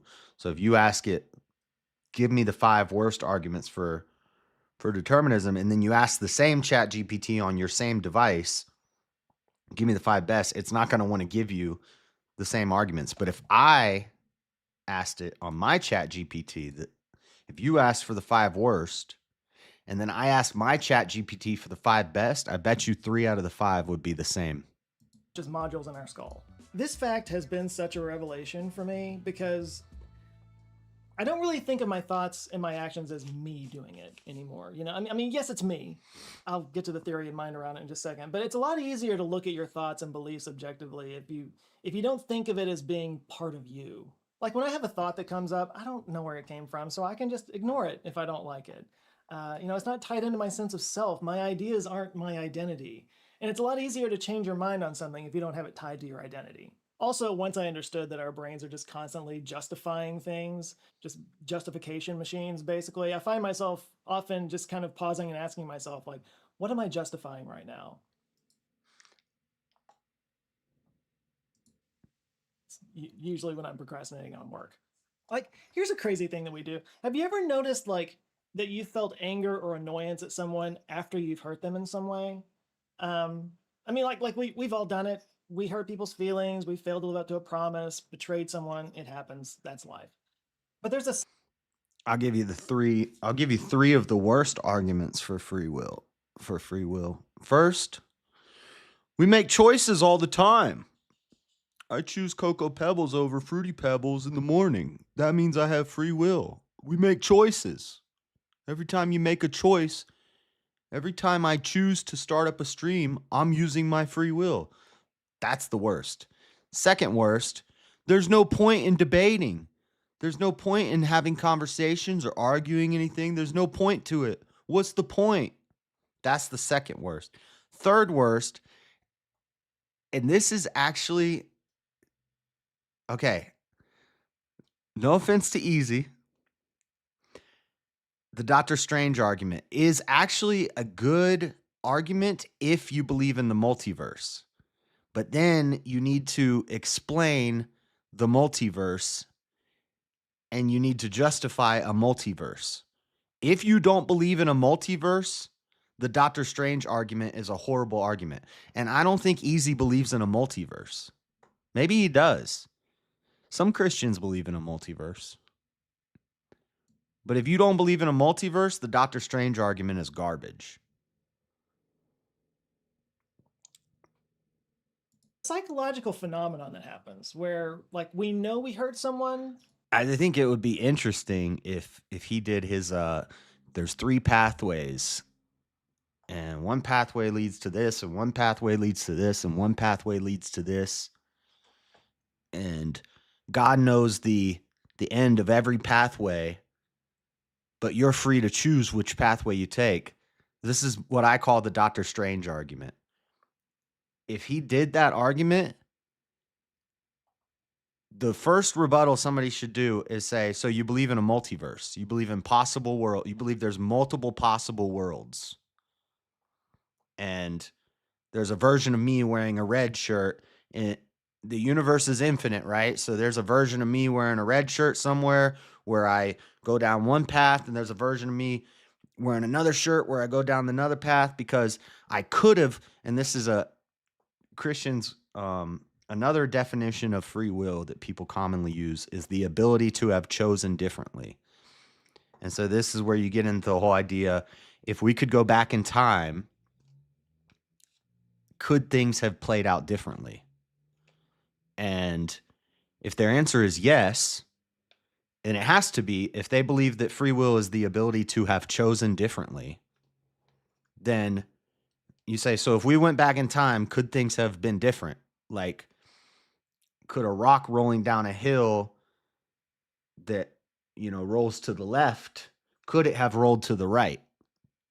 Could could I have picked the Fruity Pebbles instead of the Cocoa Pebbles? If they say yes, now they've opened up a whole Pandora's box of multiverses, because there's possible universes that could have been, and it branches off, and everything branches off, and we're doing Doctor Strange. We're doing in Infinity War, where Doctor Strange goes, and he's like, I just looked at all 6 trillion possibilities, and I saw the one right way to go, and that's the way we got to go. But I can't tell you. We just got to do it. And then they happen to do it. It's like, now we're in Marvel Comics multiverse.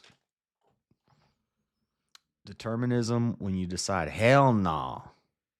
Hell no. Y'all done and did it. And we feel bad about it, but then that justification module kicks in and just sees that, you feel bad and it has something to do with that guy. Well, that guy must have done something wrong. And then you wind up feeling resentment toward the person that you hurt, which is crazy, but we all do it. We are constantly justifying bad behavior and bad habits in the service of comfort or protection or just a dopamine hit. That's normal. It makes us human. But the awareness of it, dude, why is my can kind of change your life. But the other mind-blowing part of it gets into questions of free will. Like, what is actually controlling our decisions? There are some that make the argument that this disproves free will, that our decisions are made by patterns of neurons firing in a predetermined manner, that we're not even consciously aware of our decisions at all. These guys call themselves determinists. Taken to an extreme, one might make the argument that nobody can be held accountable for their actions at all because they weren't the ones that made the decision to take that action. Yeah, seriously, try that in a court of law. It doesn't work. And this obviously can also be used by people who justify bad behavior because, well, I'm not the one who chose to do it. Obviously, this is a bit of a philosophical slippery slope. Like, how do you have justice and accountability in the world if there's no free will? But also, how can you have free will when your decisions aren't your own? That's one of the best arguments. How do we have accountability? And then love, purpose, and knowledge, which I kind of tie into one argument, but you could say it's 3 separate arguments. How do we have knowledge of things? How do we have purpose? How do we have love? And then accountability. That's like the 4 best arguments for free will. To find an answer to this, we have to go a little bit deeper into the nature of consciousness itself. It's time to talk about emergence theory. In Dr. Gazagana's book, he talks about the quantum world and how it operates on vastly different rules from the macro world. We talked about it here on this channel a million times. But these atoms and subatomic particles that just don't. Yes, see, we get into the multiverse, double slit experiments, things like that, quantum physics, and dude, I don't even know if this stuff is real. Play at all in the Newtonian or even Einstein. I don't even know if worlds that we atoms are experience. real. They mostly exist in probability states, actually. They manage to come together and combine to make physical matter. The air you're breathing, the chair you're sitting on, the building around you, even yourself. This is emergence theory, the idea that objects in one system can combine to create something entirely different in another system. And Gazagana talks about two forms of emergence, strong and weak emergence. He explains, quote, "There are two schools of thought on emergence. In weak emergence, the two properties arise as a result of interactions at an elemental level, and the emergent property is reducible to its individual components. That is, you can figure out the steps from one level to the next, which would be the deterministic view. Whereas in strong emergence, the new property is irreducible. It's more than the sum of its parts, and because of the amplification of random events, the laws cannot be predicted by an underlying fundamental theory or form an understanding of the laws of another level of organization." An example that's always used of emergence is how like millions of individual ants with very basic programming can come together and build giant ant colonies that are basically superorganisms with organization and structures that would be impossible for any one ant to conceptualize. One could draw the same conclusion about people, like forming cities or people forming the internet. But our brains work the same way. Actually, we have a few different levels of emergence. We have the atoms combining together to make the organic molecules that comprise the neurons. You have the neurons firing in patterns that create this, subconscious module that's going on in your head. And then you have the multiple modules coordinating to create our lived experience of consciousness. Actually, it's kind of funny. I've talked about octopuses in the past on here and how they have this seemingly alien form of intelligence where they essentially have 9 brains because each arm has a little mini brain controlling it with an executive brain that sort of manages all of it. It's like a hierarchical brain system that I've always thought was fascinating because it's hard for us to even conceptualize that. But it turns out in a lot of ways, our brains work pretty much the same way. We have multiple semi-conscious modules that coordinate at times and jockey for position at times, with an executive justifier module that takes in all their signals and tries to make sense of it. And again, determinists would look at this and say that it's all pre-wiring, we have no conscious control over it, we are basically that guy from Men in Black with the Christopher Walken looking alien on his head. Drink the coffee. So yeah, our feeling of free choice and agency over our actions is a bit of an illusion. Except, hold on, that doesn't make sense, does it? If our thoughts and actions are hardwired and controlled by some wizard behind the curtain, then how do we explain neuroplasticity? How do we learn new skills? How do we get better with practice? The fact is, according to the book anyway, consciousness is a result of both bottom-up and top-down causation. We are simultaneously making decisions on a subconscious level, but also shaping those decisions at a conscious level. It is possible. It's not easy, but it's possible to change a pattern of negative thinking by being aware of it and replacing negative thoughts with positive thoughts. We do have, to various degrees, conscious control over our emotions and thoughts. In Dr. Gazagana's words, quote, "Action is made up of complementary components arising from within and from without. That is how the machine, the brain, works. Thus the idea of downward causation may be confusing our understanding. What is going on is the match between our ever-present multiple mental states and the impinging contextual forces within which it functions. Our interpreter then claims we freely made a choice." I guess to put the question of whether we have upward or downward causation in simpler terms. Maybe both is happening at the same time. So, do we have free will? Yes and no. A lot of our decisions, it seems, are hardwired and out of our control, but ultimately we do have conscious control over our actions. We do have agency. This isn't a get-out-of-jail-free card. Sadly, if you want to commit a crime and get away with it, you're going to have to do it the old-fashioned way.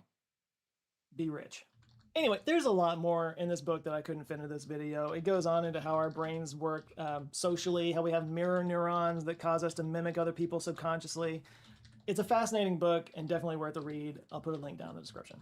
But again, for me, there's actually something kind of freeing about the idea that there's a lot going on up there that I don't have control of. I don't have to beat myself up for my thoughts. I'm able to give myself a little grace when I mess up.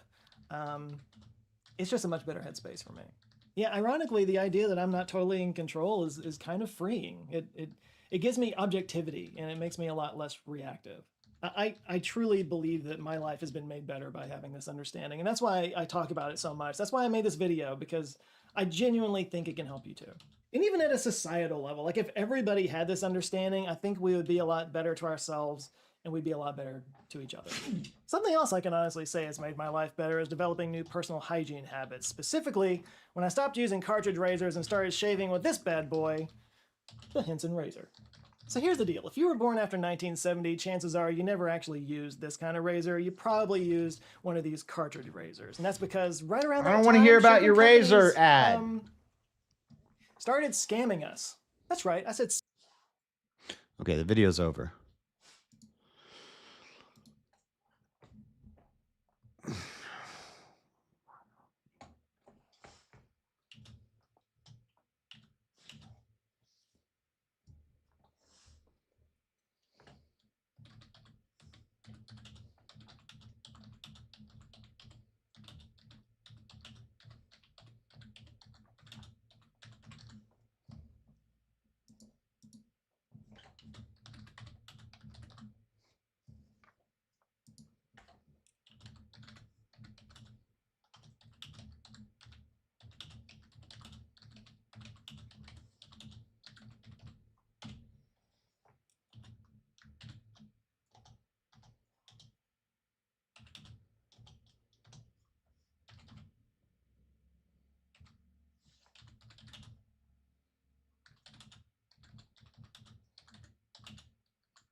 What else we got?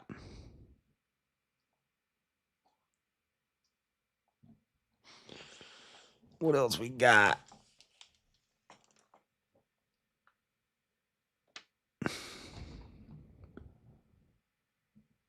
This is that hate. So is Jim Bob debating this guy?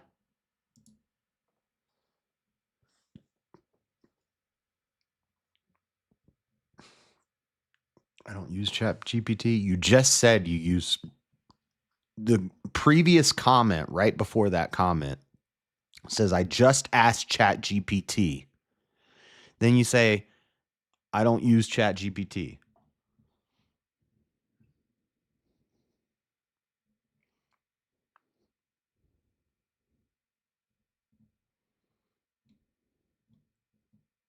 Makes perfect sense.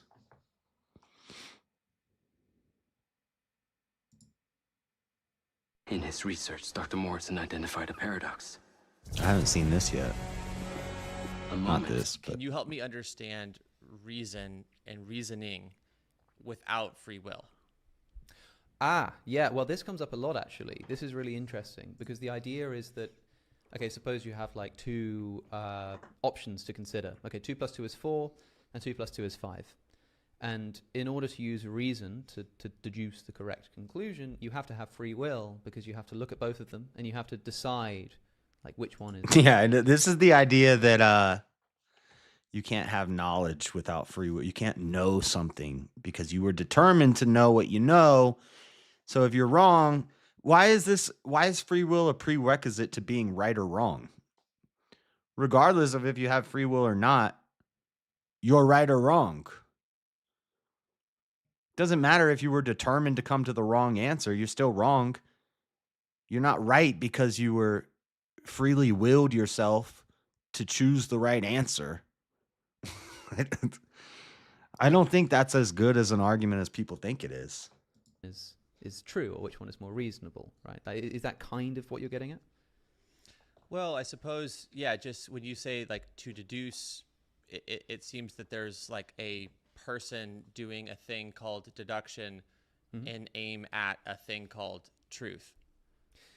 Yeah, in the sense that, you know, a person can do a thing unfreely, just as like a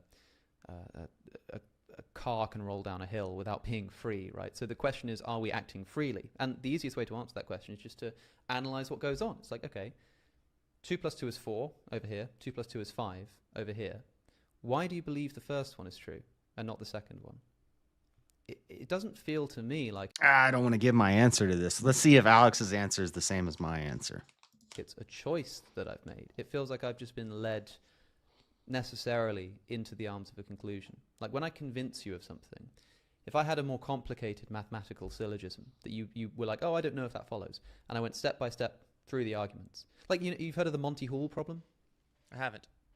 It's this famous paradox about like it's probably too convoluted to get into, but it's like a mathematical paradox that seems to have a counterintuitive conclusion, right? It seems like the answer should be a half, but it's actually a third, or whatever, vice versa. You know? And if you heard this argument, you said, oh, I'm not convinced by that, and then I talked you through every step one by one, and eventually you kind of saw why that conclusion does follow, I don't think you've like made a choice there. I think that what's happened is I've just presented information to you that has just made you believe something. And I think that is the process of becoming convinced by something. You know, when people say like the penny dropped or it just clicked, it's like, if you don't think that It's just observation.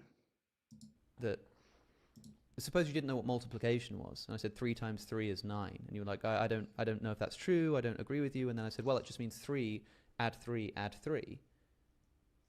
You don't choose to be convinced by that. You just are, you know? And so the process of reasoning is something that that almost happens to you more than something you do. And that is on the view of someone who doesn't believe in free will. And do you believe in free will?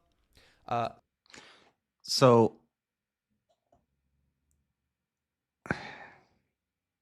whatever, I don't care. I've talked about this plenty before. This debate prep. If Stepfire wants to study up, he can. When he asks me this, how do you know things? Okay.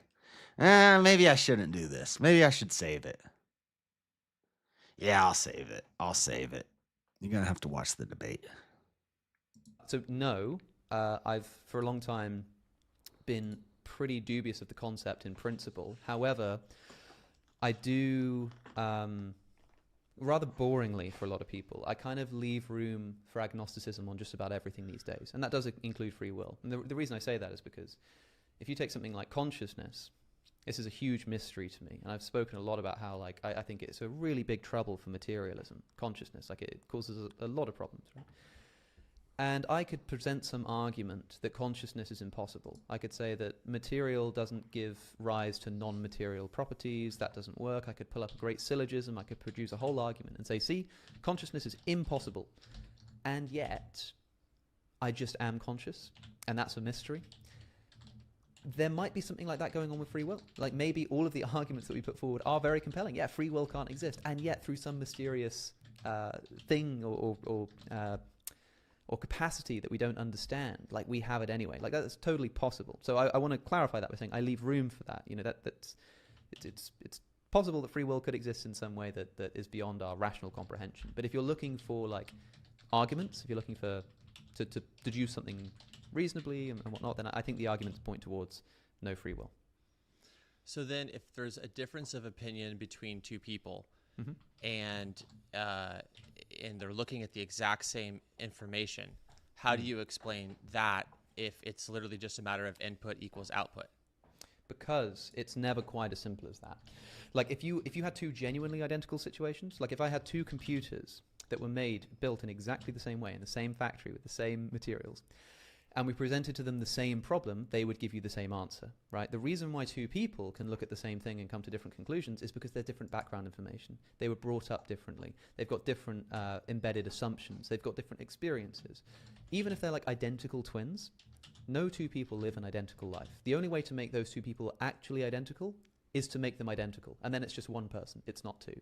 So, like, when you say you can look at the same information and deduce a different opinion, that's only because the information that you see gets put together with everything else that's going on in your brain, all of your experiences, all of your past, and it's that gives you the final conclusion. And if all of that genuinely was exactly the same, then you would get the same result. So do you essentially think of humans as, you know, biological robots or biological machines? I suppose that's one way of putting it, yeah. But like I say, I want to issue this throat clearing again, that there's obviously something very special about human beings, and there's something very mysterious about the way that we experience freedom and the way that we experience consciousness. And that throws a big spanner in the works, which is why I say I'm broadly agnostic. But as regards to free will, yeah, I don't think that you have any ultimate agency over your actions, even if you feel like you do. He is coming. He is coming to us. Is this Nosferatu? Why are they showing me an ad for a movie that came out forever ago? So do you then also not believe in virtue? Depends what you mean. I mean, for a lot of people, virtue might require free will. And it sounds like that's the implication that you're making. But virtuous behavior might be something like acting in accordance with the good. And there's nothing in principle stopping there being this thing called the good that people necessarily act or don't act in accordance with. And those who act in accordance with it are acting virtuously. Like, you could still, conceptually speak. I wonder if Stepfire, what his name is. Can we be on a dang first name basis for this debate? I don't like calling people by screen names, especially in a debate. Whatever. How do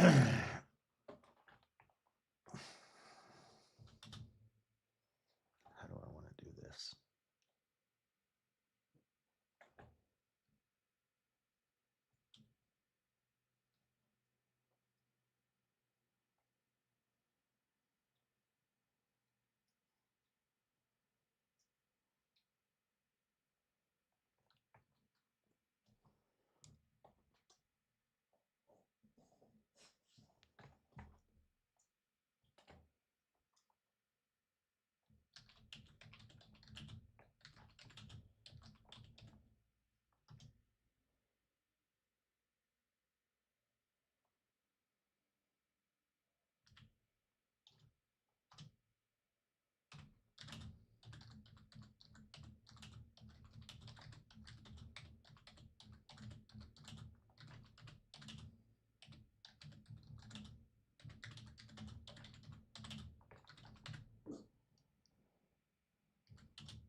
Hmm.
You can literally have an idea of virtue with there being no free will. It would just become a less instructive concept to like determine your behaviors or whatever, or to talk about, you know, judgment and moral condemnation.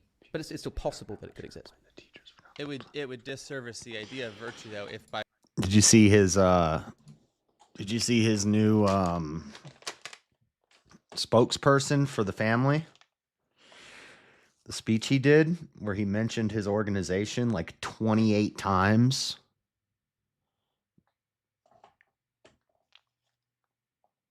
National African League of something.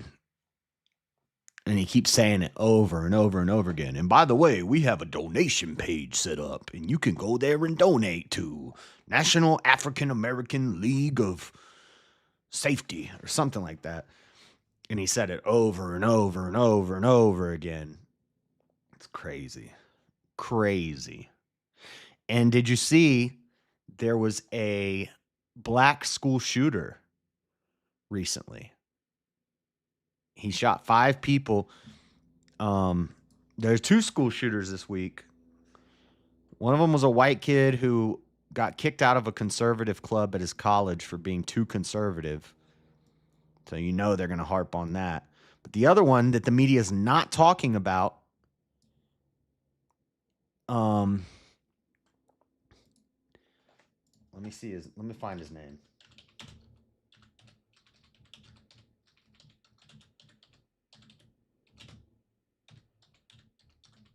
I'm going to talk about it on Monday, but Dallas school shooter turns himself in.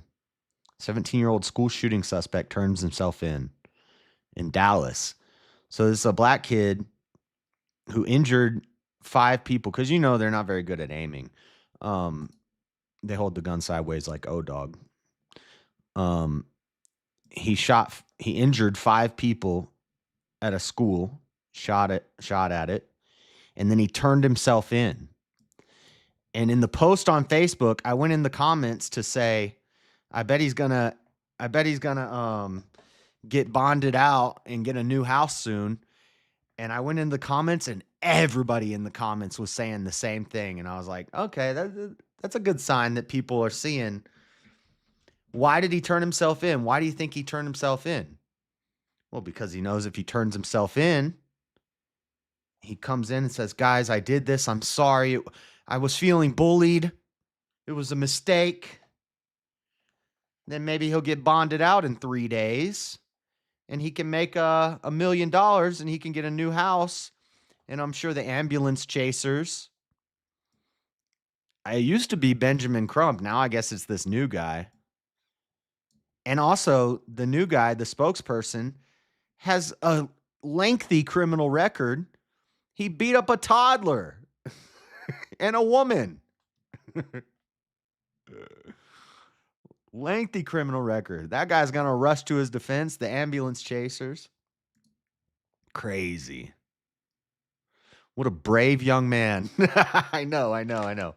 Well, no, what they're doing is they're just totally dodging it, and they're going to the other shooter from this week, which is a conservative white kid. Shocker. And this is all to it's all to rile up the racial tension in the country. It's fabricated fake racism. All racism is fake, but it's fabricated racism. And by the way, where's Fredo? I thought we settled on that was going to be the first topic in our UVC was going to be racism isn't real. I don't like saying doesn't exist because then we just go into it's a concept. Do concepts exist? Existence is observable in reality or it affects reality. So you could argue, quote unquote, racism exists because it affects reality if it's real. But I say it's not real. It's just Marxist wordplay. It's controlling people with words to sow diversity or diversity? No. Dissension? To sow discontent? What's the word I'm looking for? I think all those words work, but it's just to divide people. Division. Sow division. Duh. It's just wordplay. It's Marxist wordplay to sow division to other people and make other groups. That's why there's ableism, racism, sexism. All of those isms are bullshit. And I don't think Fredo understands that like racial debates is like one of my specialties. I'm a certified black person expert. And that's why Freddie and Jalen are always on the panel, because they know.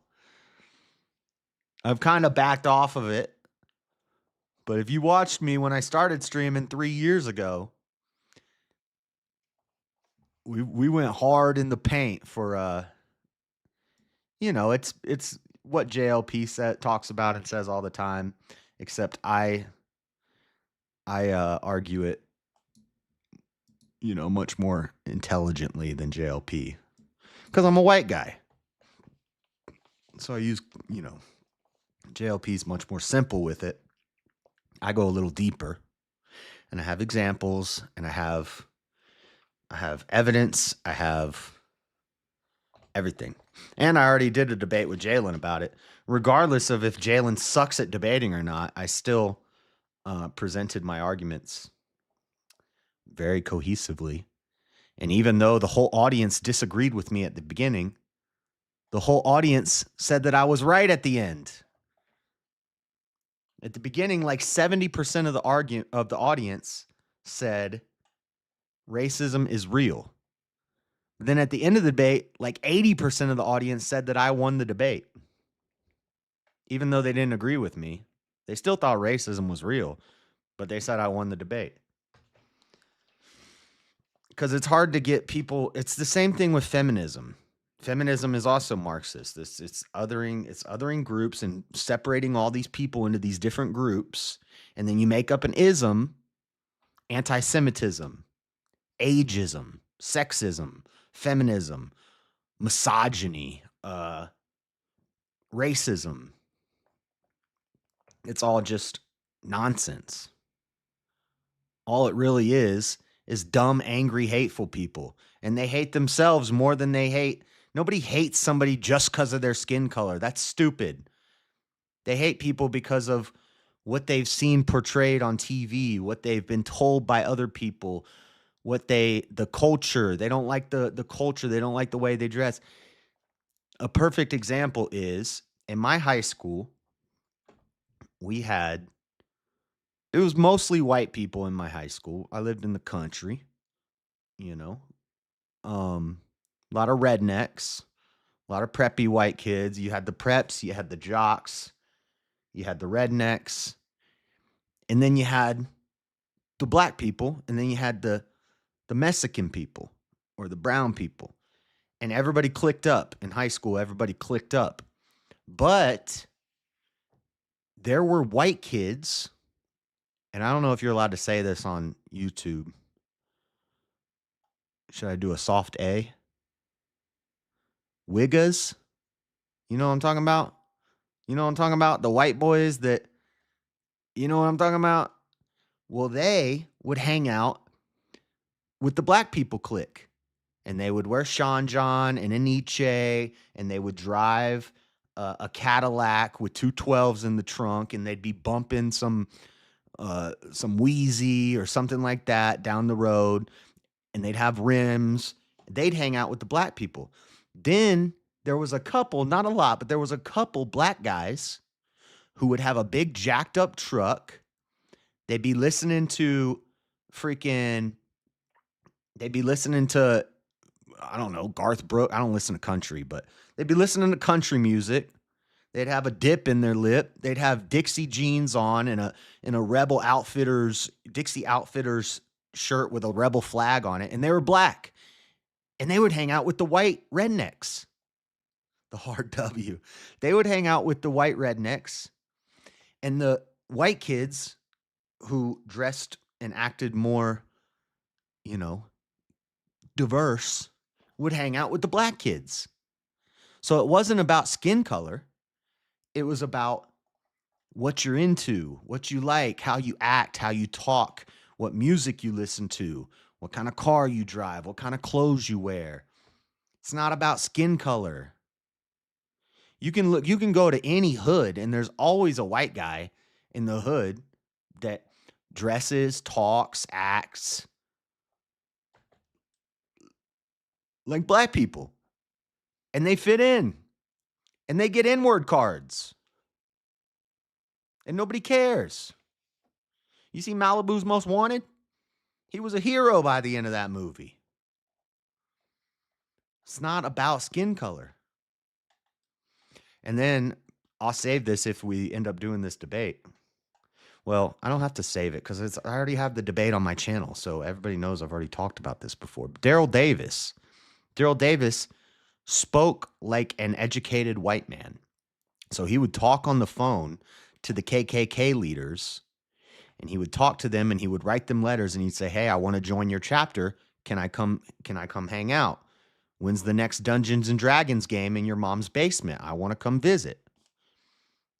I got my robe ready." And Daryl Davis was a black man, and he would show up at the KKK meetings, and he would walk up to the Grand Master, the Grand Dragon, whatever he's called, and he would shake his hand, and he would say, "I'm Daryl." And the Grand Master's jaw would hit the floor. Wait, what? This is where Dave Chappelle came up with Clayton Bigsby from. This is a true story. Daryl Davis infiltrated and completely deconstructed like 33 KKK chapters. Maybe not, I forget the numbers, but a lot of KKK chapters in the Southeast America. Because what would happen is he'd go in, he'd meet them, he'd talk to them, he'd dress nice, he didn't dress like a thug, he didn't speak in Ebonics, or what did we call it yesterday? New American, African American Vernacular English, or whatever they call it now. Teaching college classes about it, making Bibles about it. He didn't talk like that. He spoke like, he articulated, he spoke clearly, he sounded like an educated person. And these hicks were like, whoa, I thought we had a dang genius on our hands joining the club. Who are you? And he would hang out with them and he would spend time with them. What do you think about rumors about Michelle Obama divorcing Barack Obama? Allegedly, he was cheating on her with Jennifer Aniston. We talked about that a couple months ago. And that's why she didn't show up to the inauguration and the other thing, the speech that Barack did, because the rumor is that he was cheating on her with Jennifer Aniston. So I don't know. I don't know about all that, but so anyway, so Daryl Davis, he would talk to these guys and they would be in shock. They'd be like, wait a second, I talked to you on the phone. You didn't sound black. And Daryl Davis would talk to them, and he found out that like 90% of these KKK members in this Deep South had never met a black person. They had never spoken to a black person. They'd never seen in real life a black person. And Daryl Davis would be like, well, why do you hate black people so much if you've never even met and spoken to a black person? And they say, well, because on MTV we see them and their pants are sagging down their butt and they're talking about bitches and hoes and doing drugs and I heard they smoke crack. We don't like them blah, blah, blahs around here. And Daryl Davis is like, but you've never even met one. None of them even live around here. And they'd be like, I know, but I seen them. I seen them on the TV. So these people had a false perception of what black people were. They had an image made up in their mind, which made them hate the uns. But they didn't actually hate black people because of the color of their skin. They hated a false perception of a culture that they had seen. Racism doesn't exist. It's not real. You've never seen, if racism was real, then it would be an inherent trait. It'd be something you're born with. And there's memes all the time of a little white girl holding hands with a little black girl. And she's like, look, and they're wearing the same dress. And she's like, look, Daddy, we're twins. Because they're wearing the same dress. Even though they look totally different. But they're like, look, we're twins. And they're holding hands, skipping and hopping along. Then the world gets in their head, feeds them this garbage, which is meant to divide us, and they call it racism. And pretty soon, that little white girl's a racist. That little white girl's got white privilege, and then they're teaching them CRT in schools. The black girl thinks the white girl's the white devil, inherently born racist. And the white girl thinks the black girl's a thug. And it sows division, but it's fake. If it was an inherent trait, then if a white baby was being born to a black doctor, the black doctor has his hands out to catch the white baby. As soon as the white baby started coming out and saw them black hands, that white baby would start crawling back up into the womb. But that doesn't happen.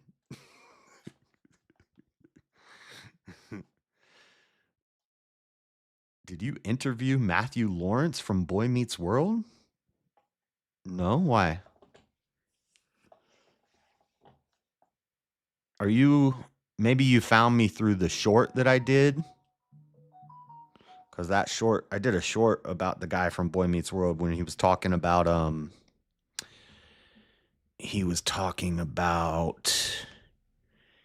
kid diddlers in Hollywood. And I made a short about it. And it got a lot of views. Did you find me through that short? That's not my interview. I just clipped it from somebody else's. To like, twins, don't be stupid, kid. Don't be stupid, kid. Do you know what a twin is? You're just wearing the same dress. Yeah. People think I'm playing when I say racism isn't real. Dude, I'll body somebody. Now, that doesn't mean if it goes to a vote, you know, if it goes to a vote, I might not win because people just can't wrap their mind around the concept that something that they've been sold a lie. Because once you're sold a lie, once you believe into a lie, it's hard to believe out of it.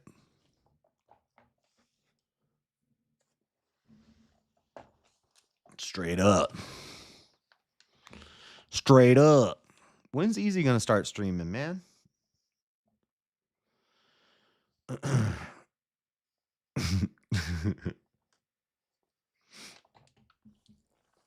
Oh man, I'm tired.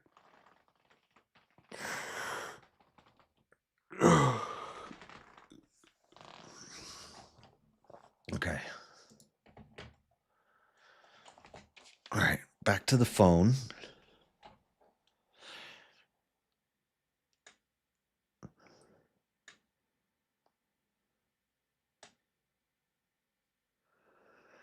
I need to write down all my questions for the cross exam.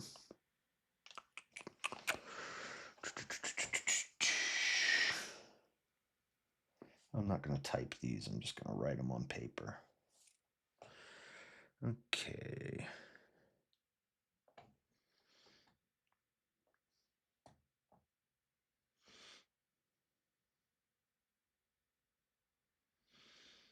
I don't know if I'm going to do that line of questioning because that's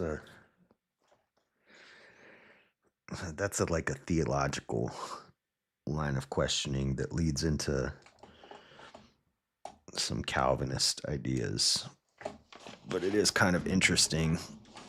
I would be interested in hearing how Stepfire would answer these questions, but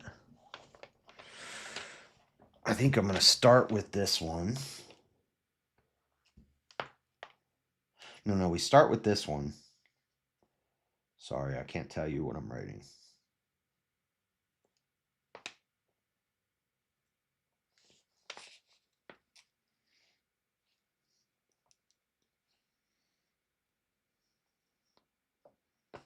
Some of these I have follow-ups depending on how he answers.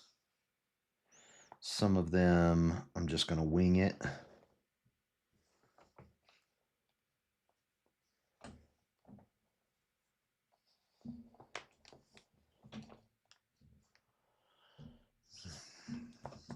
You think of his, so there's two answers. If yes, then. If yes, then.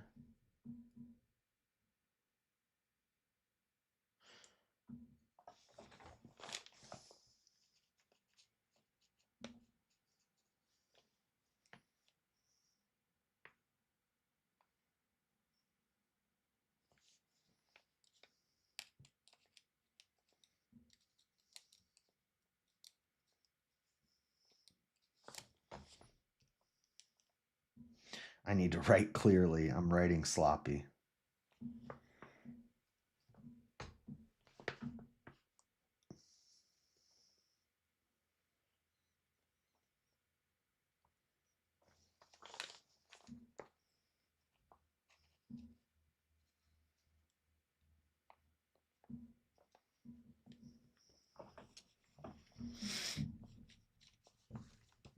Okay.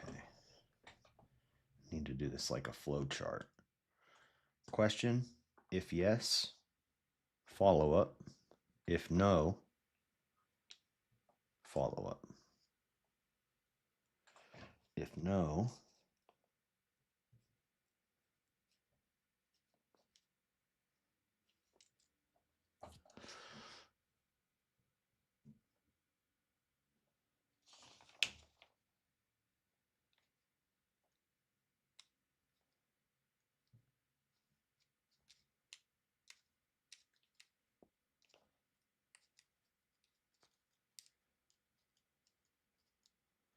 I still haven't finished writing the opening. I need to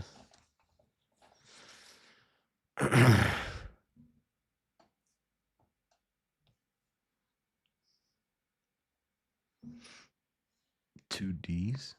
It fits perfectly. Better watch out, fucking now I got you where I want ya. Onslaught, jumping in the packing and the bunta. Packing in the bunch of vans, man. You can see the missiles on my rocket launcher.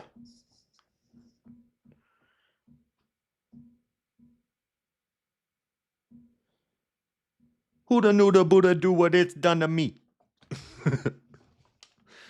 Such cynicism when it isn't in his system. Christopher Reeve sitting in my swim trunks. Mister, please help me what he said to me and then sunk. Damn band. It fits perfectly.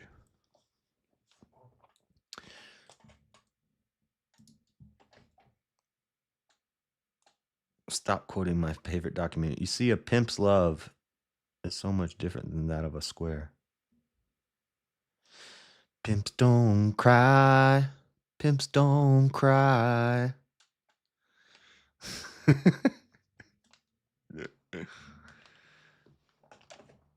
Now I want to listen to that song. We can play some music. We didn't even finish this video yet. It's okay. We'll come back to it. It fits perfectly. What is that song called? It's called... I know what album it's on. Dude, this is an underrated album, but it's one of my favorite Eminem albums. A lot of people don't like it because of the accent. The accent. Hello? No, what's it called? Hello, hello. Grammarly is Allow me to must-have for all introduce students. myself. For example, when I'm writing emails My to name is professors or any other writing Shady. tasks, such as Yeah. I think it's the second track. No, because the next song is... It was the radio song. The door opening. And then... Dude, I used to know I could just like rap the whole album. Oh, I love this album. There's a lot of them, aren't there? Well, 12. Christ, I don't even know them all. Really? Christ. How many steps are there? 12? There's a lot of them. Christ, I don't even know them all. Anything else? This is not the second song on the album. Oh, it's 3 a.m. Yeah, it is. Yeah, it is. Which one am I looking for? Better watch out. Oh, it's on the refill. It's not on. It's Buffalo Bill. Once again, they call me Buffalo Bill. Buffalo Bill. Buffalo Bill. Until we're ready. Skin them up, and now I'm up in those kilts. The best song on this, dude. The additional. Whenever he puts out the first album, you gotta wait. You gotta wait. Wait and get the bonus album that always comes out later because the extra songs are always the best. The best one on this is Music Box. Yeah, I love Music Box. But hold on, we're gonna play this.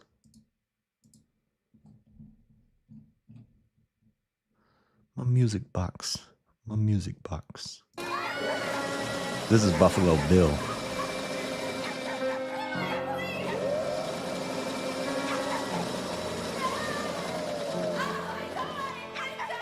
Better watch out. It fits perfectly. Better watch out, sucker, now I got you where I want ya. Onslaught, coming and I'm packing in my lunch up. Bunch up, missile launchers and a bunch of contra. Van full of ganja, now come on, jump. Man, stop, Master Marshall, oh my gotcha. Doing that Doing the cha-cha and the cucaracha with the quattro. Pelagic, boogieing down to Frank Sinatra. Pelagic, boogieing down to Frank Sinatra. Lindsay to the low hand, lick it while you let me watch ya. Buddha knew the Buddha do to me what it's done. Such cynicism when this ism in my system. Blunt hypnotism, lip a slip up to my lips, son. So much on my hands, I got to give my kids a fist bump. Krista, Fareed, swimming in my swim trunks. Mister, help me what he said to me and then sunk. Women skinning them and cutting them up in chunks. In comes the woman with cocoa but the skin once. Once again they call me Buffalo Bill. Buffalo Bill, Buffalo Bill. Skin them up, him them, so I'm up in those kilts. Up in those kilts, up in those kilts. Man, you don't want to go up in those hills. Up in those hills, up in those hills. You better beware, stay clear, Buffalo Bill. Buffalo Bill, Buffalo Bill. Always, you can see him lurking in the hallways. Caucus is a Caucasian, females in his crawl space. How the hell did he fit them all into such a small place? Hide them in the wall, well, how long will the drywall take? Well, fuck it then, I got nothing but time. I'll wait until it dries. For the moment, I guess you're all safe. After I sand it and buff it, I guess that I'll paint. My chainsaw's out of gas, my regular saw ain't. Now here I come again, damn stuff. My chainsaw's out of gas, my regular saw ain't. I'm grumbling. You can even hear the evil spirits coming from within. Someone's in the back of my damn house rummaging. It's a girl, she looks pretty thin, but I want the skin. Fin on the hunt again. Win. Will it ever end? Evelyn, why you trying to fight? You will never win. Severin, legs, arms, damn, there goes another limb. Pull the lever then, trapdoor, get there's evidence. Once again they call me Buffalo Bill. Buffalo Bill, Buffalo Bill. Skin them up, him them, so I'm up in those kilts. Up in those kilts, up in those kilts. Man, you don't want to go up in those hills. Up in those hills, up in those hills. You better beware, stay clear, Buffalo Bill. Buffalo Bill, Buffalo Bill. Now what you know about Buffalo Bill? Nothing so chill. Fucking hoe, you better fucking hold still. Mixing none of that lotion in the bucket, don't spill. Cut them, and just get the stuff in those girls. Man, I think she had enough of those pills. Sedate her, then I wait, I come back later just to clutch her, no still. Blaze, baby, when I clutch her, don't squeal. I hate the loud noises, I fucking told you. I keep hearing voices like, wouldn't you like to go and get your butcher knife and push it right through it while your butcher's just kebab skewers into a barbecue? What would you do to her? What you usually do to a girl whose skin's newer? In a world of sin, you are. This is turning into this is Yoda. tournament. In a world of sin, you are. This is turning into a tournament of sorts. Christmas ornament, you are. So it's Christmas ornament you are. I'll be sure to get to ya till there's no more skin to ya. Booyah, who you think you're fucking with? Duck, because here he comes again. Once again, they call me Buffalo. Okay, hold on. But that's not my favorite. Oh man, this album's so good. Same Song and Dance is so good.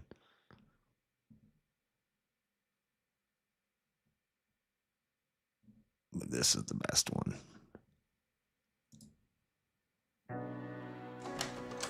My music box. My music box.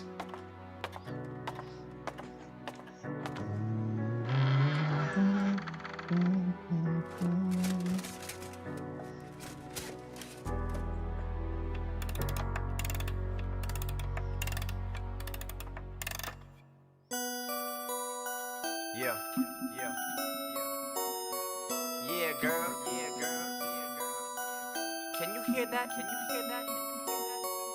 It's playing our song. Are you sleepy? Take a nap.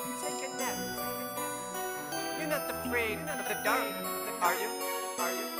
You hear the beat as it makes you not wanna go to sleep. I knock on the coldest door, it's locked, so I go to creep round the back with binoculars. Not cause I wanna peep, but because I'm hungry. She smells like tacos I wanna eat.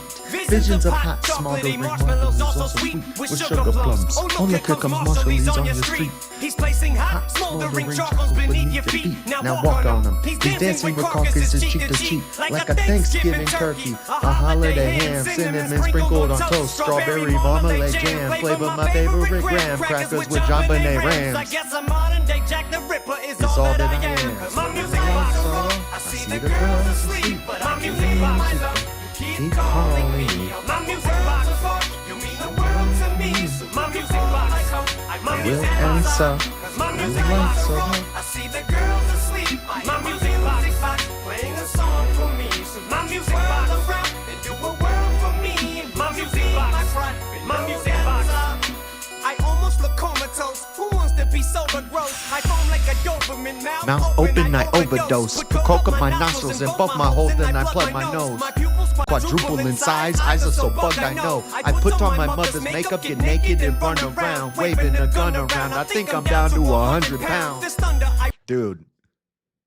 He said, I almost look comatose. Who wants to be sober gross? I foam like a Doberman. Mouth open, I overdose. Put coke up my nostrils and both my holes, and then I plug my nose. My pupils quadruple in size. Eyes are so bugged, I know. I put on my mother's makeup, get naked and run around, waving a gun around. I think I'm down to 100 pounds. Oh my God. My music box around and do a world for me. My music box, my music box. I almost look comatose. Who wants to be sober gross? I foam like a Doberman. Mouth open, I overdose. Put coke up my nostrils and both my holes, and I plug my nose. My pupils quadruple in size. Eyes are so bugged, I know. I put on my mother's makeup, get naked and run around, waving a gun around. I think I'm down to 100 pounds. This thunder, I wonder how come it rains, but the sun is out. The devil's upset with his wife. They must be slugging it out. I must be bugging the fuck out. What the fuck about? Voices are leading me up to the attic. I love my house. They pull and they tuck my blouse. The sound of a music box comes from inside a toy chest. But what do I do? It's locked. I pick it and open it, but it's stuffed full of human parts. I dig till I find it. I wind it up and the tune starts. It's playing a song so beautiful and the room is dark. The moon is full. I smell a funeral. Guess I'll loom in the dark. I see the girls asleep, but my music box, my love, keep calling me. My music box, you mean the world to me. So my music box, my music box, my music box. I see the girls asleep, my music box, playing a song for me. So my music box, they do a world for me. My music box, my music box. I'm fixated on asphyxiating and breaking this little chick's neck like a pixie stick. The sick Satan worshiping bitches get horse whippings. I'm in the back, through the back door, slipping through the cracks, leaving the corpse dripping the mortician of blood, leaving a buck. Forced and treat them more, when cheat them more. Stingy I become, been doing this for more than a quarter century. I'm just numb. My dreaming, is it real? Someone pinch me on the buns. The time has come to tire up. Gotta roll me the ladder. I've had enough of the chatter. Climb up to the window, look at her, then climb up. Her brain matter, then batter her with a bat. But matter of fact, that will splatter her. But before I do that, I have a chat to flatter her. Give her 2 compliments, back to back, like Tabitha. I'm your secret admirer. I'm back to ravish her. So strong as your fight, but you're no match for Dracula. Prolonging her plight as I go back to stabbing her. Dismember her limbs, simple as that. Cadaver, huh? Zoom in with the lens, then pan back. The camera stand back, cause here comes your man Jack. So Pamela, my music box. Pamela. I see the girls asleep, but my music box, keep calling me. Very dark song. This was at a dark time in my life when I was listening to this. And what's crazy is he's just started being sober in this. So it makes sense that he would do some crazy album like this after he had just gotten sober. Because when you first get sober, you get a little crazy. I'll be honest. All right.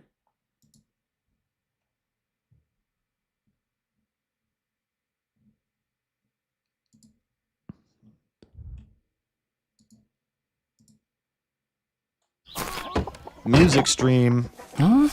It's kind of messing my thinking up, but What's going on here? Red Bull gives you wings. Red Bull gives you wings. That's it. I think this one always hits me, but maybe that's because I played the video.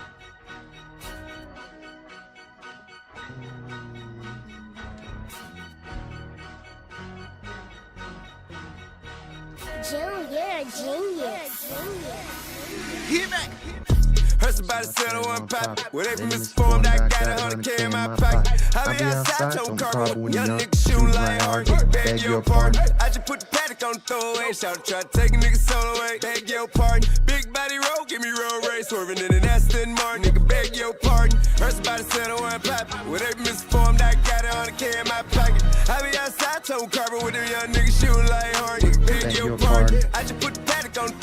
Shout try to take a nigga soul away, beg your pardon. Big body roll, give me roll race, swerving in an Aston Martin. Well, if I may speak freely, we gon' get a bag if we need it. Bust it down, flip it, repeat it. Suck a big greedy. We were never playing in the game. If it was, but we lost, we cheated. Hold up, they ain't made a game, you can play on me. I just be praying for these niggas that they pray on me. They got another thing coming home and they gon' see. I got the blessing of an angel every day on me. Okay, cherry. Nigga used to have me where I'm from, tell them bank here, nigga, but the earth my turf. Word, wonder what's up under my shirt. Wonder why I ain't get served. Nigga tip been silent. Speak against a name in the hood and you will get slapped out by that strap side wallet. But moments in the past, it made me who I am. That's why I don't run from it. Keep it 100. Anyone don't like it, then fuck 'em. Get a little money, then double. Level. Can't wait for selling weed in the envelope. To puff that stand with me and chinchilla. Rubber band man. Made 100 mil off of 50 grand man. But goddamn, my suggestion is you follow your dreams in this bitch. Put your heart in this shit, you bound to get rich. No cap. Heard somebody said I wasn't poppin'. Well, they been misinformed. I got 100K in my pocket. I be outside tone carbon with young niggas shooting like hard. Nigga, beg your pardon. I just put the paddock on the throwaway. Shout try to take a nigga soul away. Beg your pardon. Big body roll, give me roll race. Swerving in an Aston Martin. Nigga, beg your pardon. Heard somebody said I wasn't poppin'. Well, they been misinformed. I got 100K in my pocket. I be outside tone carbon with them young niggas shooting like hard. Nigga, beg your pardon. I just put the paddock on the throwaway. Shout try to take a nigga soul away. Beg your pardon. Big body roll, give me roll race. Swerving in an Aston Martin. I just want $2 million worth of jury to an interview. I got people asking me what the fuck they got in it. I didn't put it all on the line, I knew that the rent was due. Had to go and get it, no tripping, it with no handout. Corner store got hot, we start selling them at my man house. We ain't never had nothing, stay pulling bands out. I been running it up and I heard he ran out. All these pussy niggas wishing shit a fan out. It won't. How you make a gun go in safety? It don't. You that young turn nigga, babe, for shit show. Never in my feelings about a broad, she can hit, bro. Red inside, rose truck, call it big boat. Heard a nigga say you want smoke. Switch on my clip on my pole, had to add a little more. I ain't really off for no argument. Niggas say gon' do what, bitch, beg your pardon. Heard somebody said I wasn't poppin'. Well, they been misinformed. I got 100K in my pocket. I be outside tone carbon with young niggas shooting like hard. Nigga, beg your pardon. I just put the paddock on the throwaway. Shout try to take a nigga soul away. Beg your pardon. Big body roll, give me roll race. Swerving in an Aston Martin. Nigga, beg your pardon. Heard somebody said I wasn't poppin'. Well, they been misinformed. I got 100K in my pocket. I be outside tone carbon with them young niggas shooting like hard. Nigga, beg your pardon. I just put the paddock on the throwaway. Shout try to take a nigga soul away. Beg your pardon. Big body roll, give me roll race. Swerving in an Aston Martin.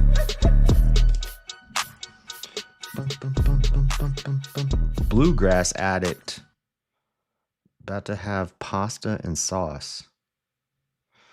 Just finished the last words of Jesus in the Stations of the Cross. Back to Mass at 7. Well, you probably shouldn't be listening to this then.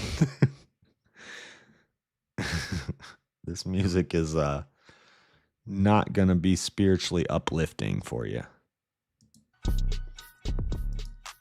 Aston Martin.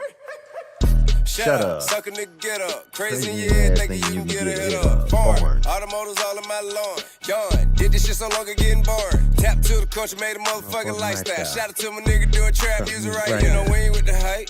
Mean on the mic. Get the switching out of Queen to Kasheen, what we like. I'm a king, done my thing from the green to the white. When you finished with opinions, I got 4 or 5 classics. Say I ain't the shit, that nigga must be dipping acid. Fuck what all mother nigga doing, all I know it keep going. Start getting money, enjoy it. Start selling crack for employment. Make it out of Georgia. That one nigga only intent, get them suckers out the way and get rich. Blocking my pal, button for the cat, start barking like my nigga DMX in this bitch. I'm a vet at this shit, and all I ever been was authentic. 20 years I've been handling my business, getting my bag, stacking my penny, buying everything on the west side of the city. Cause that why all the niggas don't play about tilt. So what I care about what you got to say about tilt, nigga, beg your pardon.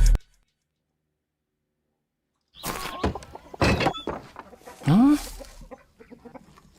What's going on here?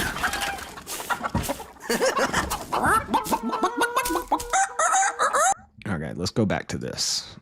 Unless you guys keep wanting music. If you want to request a song, then send me $5. By virtue, we mean something that is admirable based on someone having chosen to do something in a sacrificial way or a self-giving way, etc. So it sort of devalues the idea of virtue. To make Why don't you just wait till tonight and just do the and it's the most famous trouble that people have with there being no free will is the removal of agency that this has. I mean, there's a whole load of conversations to have about this. I mean, to give you an idea, like Yeah, you can imagine the person who, like the firefighter, who runs into the building to save the child and comes outside and everyone goes, "Oh, you're such a hero." And the person says, "I just couldn't have lived with myself if I didn't do it. I had to. I just had to go in there and save them. I couldn't stop myself."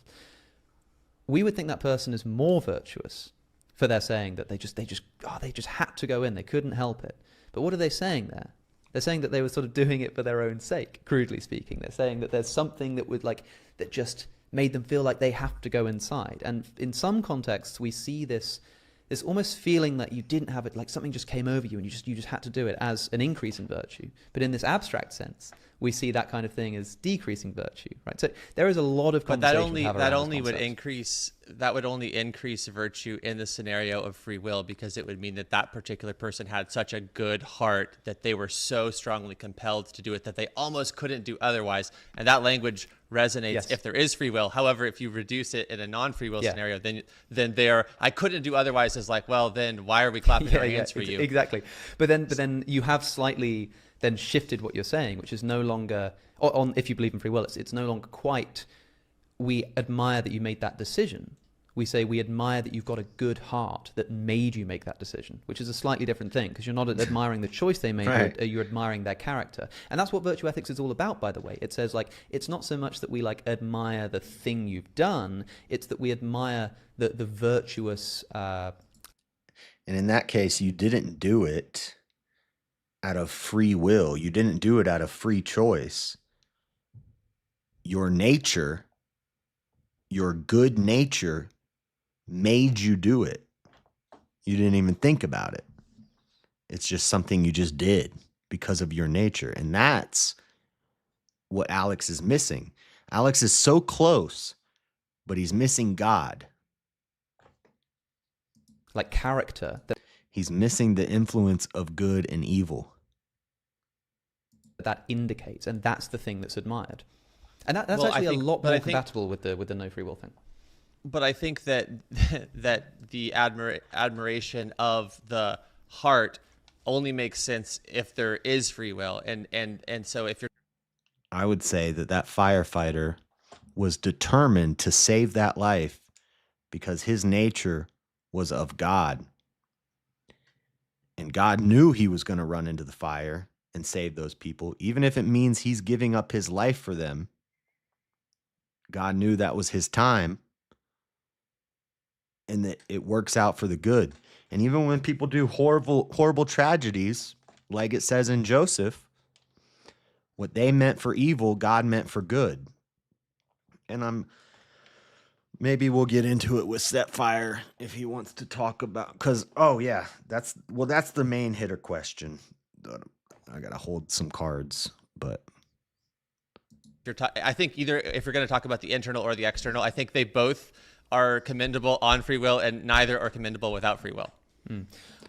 You know, in the story of Pharaoh and the Israelites in Egypt before the Exodus, or the Exodus story, after the first plague and the third plague and the fifth plague, every time Pharaoh was like, okay, I'm going to let you guys go. He wanted to let them go, but God hardened his heart so that God can make an example out of him. Pharaoh wanted to let them go, but God wouldn't let him.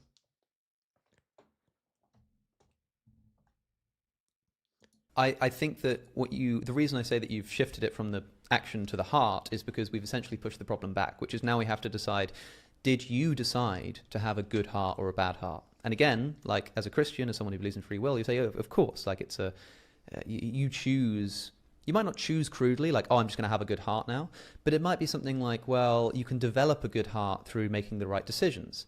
But then we sort of come full circle, because then we've got to talk about free will and decision making again. The question is, if you have a good heart and I have a bad heart, did we choose to have a good heart and a bad heart in any meaningful sense? No. And believe me when I say that this is a conversation that has been going on for a very long time, and we can take it as far as you want because it's your show. But sure. It's what happens. That's why when people are flippant about this, and they're just like, "Oh, if you don't believe in free will, that's just dumb.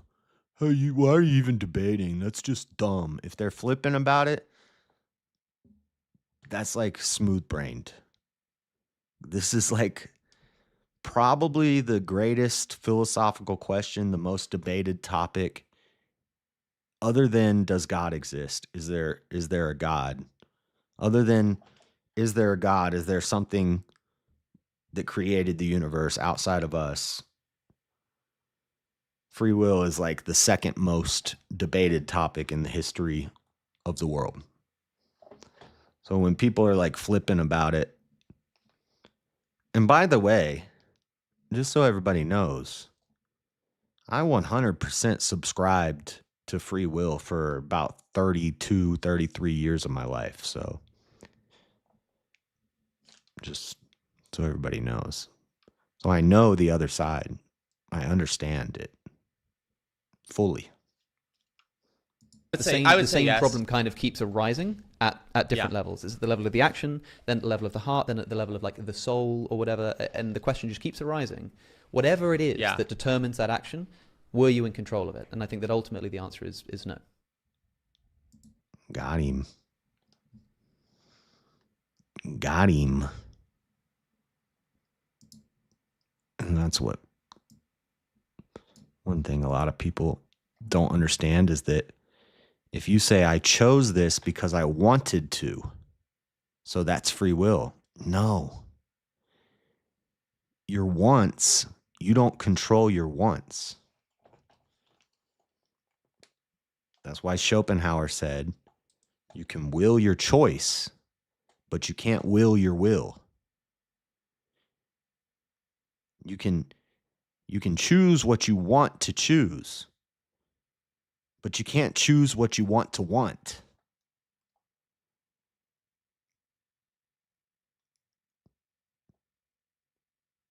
And that's why you go to the do you want to kick your dog right now? Do you want to punch your wife in the face right now? No? Can you want to right now? No. I couldn't want to kick my dog. And when Brick the other night went on Easy's panel and he asked the dog kicking question, which I was asking in chat, I don't know if Brick read my chat and then he came in and asked that question. I don't think Brick understood that question is a setup to defeat free will. Because there's nothing I could do to want to kick my dog. But if somebody put a gun to my head and they said, kick your dog or I'm going to pull the trigger, I would kick my dog to survive. I would. Sorry, PETA. But I would kick my dog to survive. But then that's not my free will. I'm forced. I'm being forced to do it. So if anybody ever says, well, we have free will. They do it because they want to do it. That's not free will because you don't freely will your wants. Your wants, we don't know why we want what we want. And then if you do something that you don't want to do, so then like Mosman, when I debated him, Mosman said, what about somebody who does a hunger strike? Because I said, every decision that we make is based off of want, need, or force. Alex says want or need. I add force, and I'll get into this with Stepfire.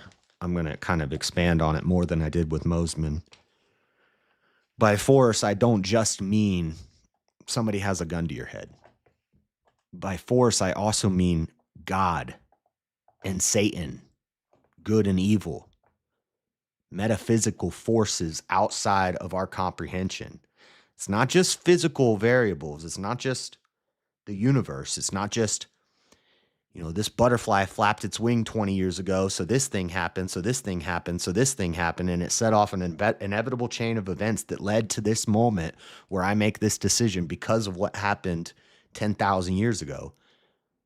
That plays a role, yes, but there's also external forces that are metaphysical, that are outside of us, that is a whole realm that we can't even fully comprehend that are affecting our choices. And so when somebody says, I think what they said on Easy's panel the other night was a hunger strike. Another example would be like self-immolation. So does somebody, you need to eat to live, to survive. So when you choose to eat food, you're doing it because you need to, right? But somebody could go on a hunger strike.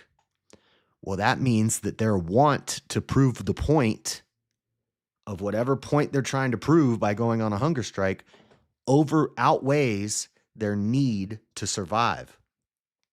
When somebody offs themselves, their want to die outweighs their need to survive.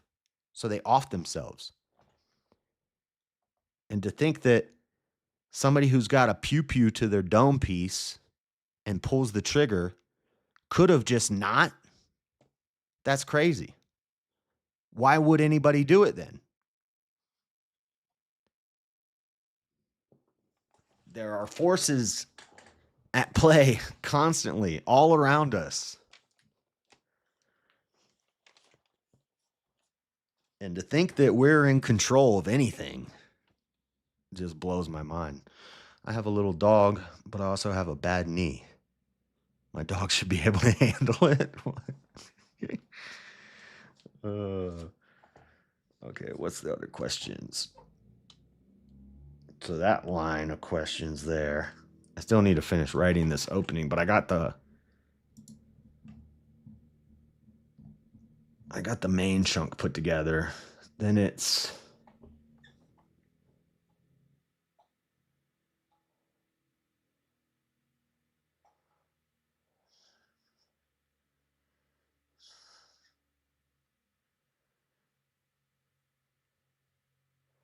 okay, I need to delete some of these notes on my phone. I think this is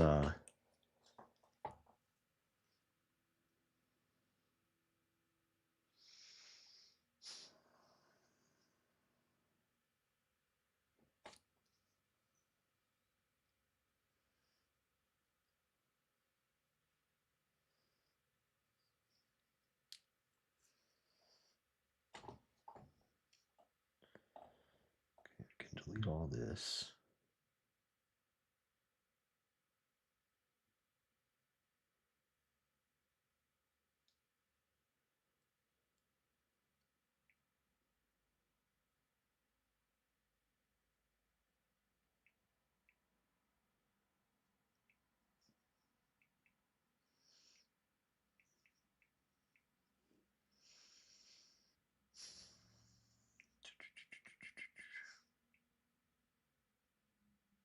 Delete all this.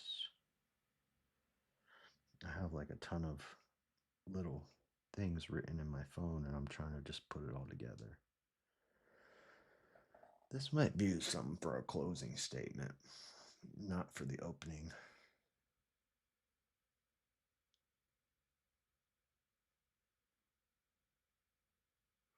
It could be the closing paragraph of the opening.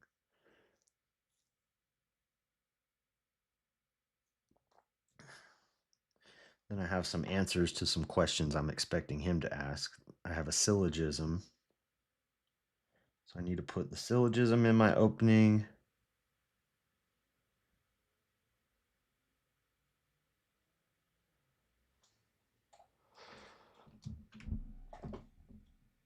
What the heck was that? Just sit there and ignore chat if you're gay. I'm not. I'm reading chat.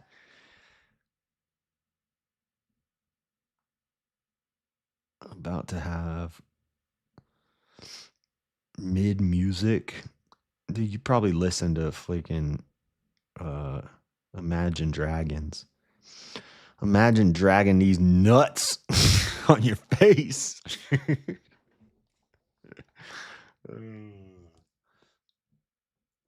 What do you listen to? Freaking REM, REO Speedwagon, Queen, damn U2. What's up with Free Willy? Free Willy. No meat today.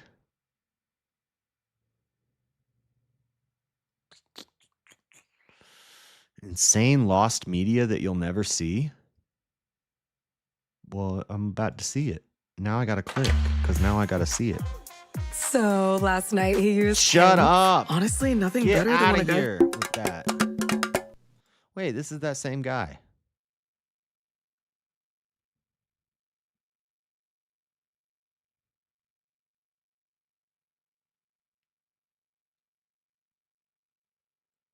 What? Intro. I don't want to see an intro. But maybe the best way to dip our toes into the whole lost media thing is to cover a piece of lost I media like that was lost actually media found. videos. Because that's what everybody's trying to make happen, right? And it happens a lot. But I'll focus on one that just got uncovered last year. This is one of my favorites. I'm sorry, this is so funny to me. It's a song called Everyone Knows That, or just EKT for short. It first appeared in 2001 on a website called What's That Song? Oh, early internet, why did you have to die? It was posted by a user named Carl92 who shared 17 seconds of a song, which he claims he had accidentally recorded and then couldn't figure out what the song was. And it does sound familiar.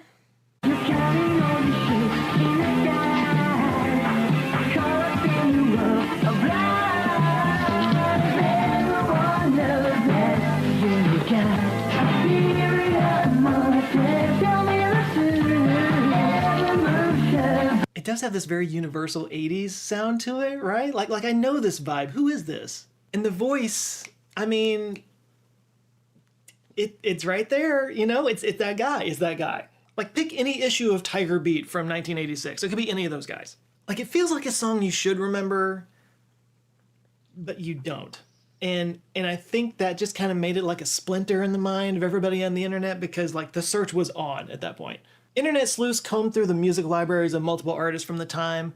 When there was nothing in their catalogs, they scoured the internet for unreleased songs from those artists. There was speculation that it might have been from a stock music library, so people hunted down all the catalogs from stock music companies looking for a match. Many searched copyrighted trademark records for songs with the names Everybody Knows That. And Ulterior Motives was another song that they searched for because the title was always like Everyone Knows That, in parentheses, Ulterior Motives. And for a while, there was a leading theory that a lot of people were exploring that it was actually from a TV show in Spain from the 80s. And now people were hunting down obscure Spanish TV shows. People were even debating a few sounds that were recorded in the background of the song and trying to see if that gives a clue. Meanwhile, the original poster, Carl92, completely vanished. He answered some questions happened to that was part Carl? of the conversation in the beginning, but then once it started to attract a lot of attention... Whoa. We can't just skip away from Carl. What happened to Carl? You guys ever seen Brian Regan? You know who the comedian, Brian Regan? Oh, no, that's not Brian Regan. It's Mitch Hedberg. Mitch Hedberg. You guys ever go to the restaurant and you're waiting in the line of people and they're calling the names? Carlson, party of 4. And you see the Carlsons go up. Stevens, party of 3. And you see the Stevens go up. Dufresne, party of 5.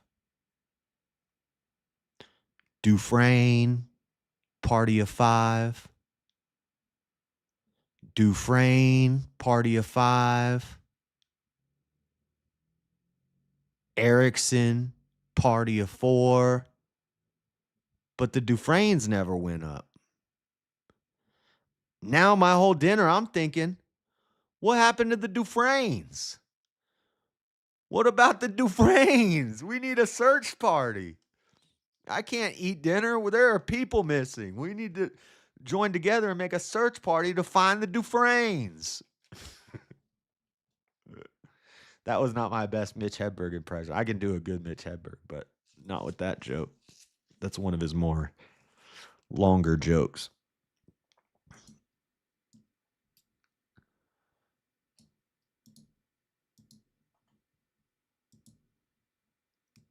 Smokey the Bear. An escalator can never be broken. It can only become temporarily stairs. Yeah, he just kind of dipped out. What Anyway, about it's just kind of Carl? been a big internet mystery this whole time, but it really started picking up steam in the last few years. Maybe it's the 80s music nostalgia moment that we're all living through, or maybe the interest in it just hit critical mass, but suddenly everybody was talking about Everyone Knows That. It was on TikTok, there were posters with QR codes, there were television interviews with subredditors. EKT became the holy grail for lost media hunters. The search had gone on for so long, actually, that many started to question if it even existed at all. Like it was maybe just a big hoax. Like Carl 92 had somehow crafted the most believable fake song ever, and it was just pranking the internet with it. Especially since, he kind of disappeared. But then in April of 2024, almost exactly a year ago, EKT was found. And no, it was not an April Fool's joke.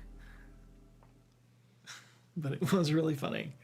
You see, the thing is, out of the many, many theories, one of them was that it was from an adult film. Most people did not take this theory seriously, but one guy did. Whatever. A Redditor named OneTruth5867 took it upon themselves to get a list of all the porn produced between Did I do the 1985 and best 1987, impressions? which is roughly the years that people expected that the song was made based on style and the synth instruments at the time. And this guy left no stone or boob unturned and set out to watch every... I bought a 50-pack of cheap lighters for no reason. Being on vacation makes me way too relaxed.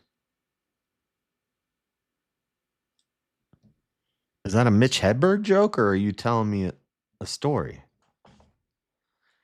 And also, you're on vacation? Vacation? last one of them. He said he was watching up to 65 adult films every week, which is an impressive thing to do with just one hand. Eventually, dozens of others joined in the hunt. They got organized around it. They split up the movie so that nothing got missed. And they say nobody wants to work anymore. But eventually, finally, a user named South Pole Ball won the Golden Goon Sesh when he heard the song in a 1986 adult film called Angels of Passion. Yeah, it played on top of a sex scene, and there just happened to be a short period between moans and vocalizations that lasted exactly 17 seconds, which finally solved the mystery of what that background noise was. Flesh. It was flesh. So it seems that what happened was that the original poster, Carl 92, was watching some old VHS tapes from that box in the back of the closet, heard that song and thought, hey, that's a banger. I wonder who made that song. I wonder if I could find it. So he clipped out the non-sexual bit, posted it online, lied about where he got it from because he was embarrassed. And then that mystery became super popular, attracted a bunch of people, got a lot of attention, and he got embarrassed and deleted his account. But that's still lost media because you didn't find who made the song. You just found a video that it was used in. We still don't know who created the song. So he knew where the clip came from. He could have said it was from Angels of Passion 20 years ago and the mystery would have been solved. But no, Carl had to distance himself from it. He had to be embarrassed to save his business, I guess. Just think of all those poor people that had to watch an objectively unhealthy amount of 80s porn because of you. If you're going to be a pervert, at least be a good pervert. Anyway, once they figured out the movie, it wasn't long before the actual song was found, which was actually titled Ulterior Motives, so they got the title half right. And ironically, Everyone Knows That isn't even right. The lyrics are actually Everyone Knows It, which Everyone Knows It rhymes better with Ulterior Motives, so that makes sense. But yeah, all this time people were calling EKT for short, and that's not even right, it's EKI. It was written by brothers Christopher and Philip Booth in the mid-1980s. They were basically working as PAs in the film industry and sort of did music on the side. So yeah, for extra money sometimes they'd record some songs and sell them to porn studios. So this was just a song they spat out for some extra cash back in 1985. They probably forgot about it the day after the check cleared. But yeah, I mean, I don't know. Somehow they kind of just captured lightning in a bottle with this song. lightning that wouldn't go off for 40 years. They had no idea that literally hundreds of people were out there clamoring for their work. And now they've re-recorded it, and they're actually working on an 80s album. You can find it on Spotify. So if EKT, or EKI, I guess, teaches us anything, it's that you never know.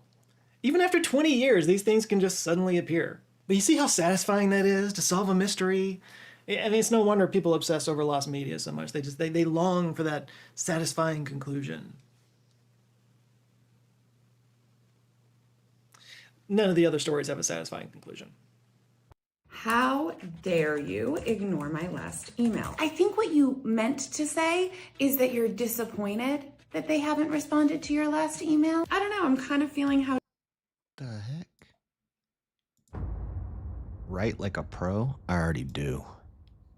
There's actually a lot of lost movies and TV shows for a couple of... If you need to go to like a school to learn how to write, then you probably just shouldn't be writing. You're not a writer. Same thing with art. If you need to go to art school to learn how to do art, then you're not an artist. Reasons. One, there's just been a lot of stuff that's been made over the last century or so, so there's a lot of stuff to lose. And two, old film canisters and video reels, these things take up space, and they're expensive to store and maintain. Tired. And they do degrade over time. So one movie that the internet's kind of latched on to is a 1967 horror comedy called Batman Fights Dracula. So the Philippines, like many other countries, they've got their own film industry going on there. They've got their own thing happening. And in the 60s, they kind of became known for parodies of American films because of a loophole in copyright laws. Batman parodies especially were popular, and one of the first ones was called Batman Fights Dracula. The plot, if you can call it that, involved a mad scientist named Zorba who tries to defeat Batman and his sidekick Reuben by resurrecting Dracula. I mean, Dracula does turn into a bat, so he's sort of a man-bat. And this movie was popular. It was screened in theaters all over the Philippines. We still have posters and advertisements for the movie. There's behind the scenes and promotional photos. But the film itself seems to be gone. No clips of it whatsoever survive. This one is thought that it's probably completely lost, likely due to poor archival practices. Now, right around the same time, in the early 1960s, we started recording video on magnetic tape. And magnetic tape back then was super expensive. It was new, but one thing that it had going for it was, unlike film, it was reusable. So instead of, saving and archiving tape back then, they'd often just record over it, which is exactly what happened in nearly 100 episodes of Doctor Who. Yes, the beloved BBC show Doctor Who, which got started in 1963 and is still going to this day. It's missing 97 episodes from its first 6 seasons. And yeah, it happened for all the reasons I just said. The BBC used to wipe their tapes until 1978. And that's when VHS came along and they realized that they could sell old episodes on VHS. Now, a number of episodes have been recovered by reaching out to overseas broadcasters like telerecordings from Hong Kong. Some are thought to be in the hands of private collectors, so there's still a chance that some of them might turn up. The Whovians are hopeful anyway. But the single most sought after episode is called The 10th Planet, and this actually ends with the first Doctor's regeneration into the second Doctor, which only this clip remains.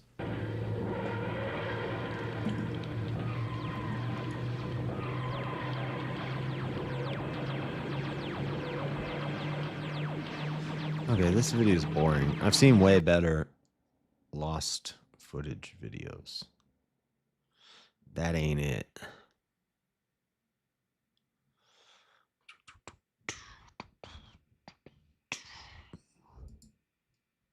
I see Hayden in the box, but I doubt you want to debate him. It's your live. I'm chilling. If you want to talk to Hayden, only for a bit, because I know the chat's not going to want. But can you hear me? Yeah, Hayden, did you want to go ahead? You can critique my view or Dean's view. Can I text Danny, or do you just want to talk to him? I'm down to just talk to him. How about that? Kenyon, thank you for the $1 on Venmo. Okay, Parker, do you want to do the Trump thing, or do you want to actually go over worldviews? Because I'm down to do either one. Well, I'm down to just do the Trump thing if you want. Okay, yeah, we can do that. You want me to start by saying why I voted for Trump, or do you want to start? I can just ask you, do you want to give a... I already watched this. I thought it was on...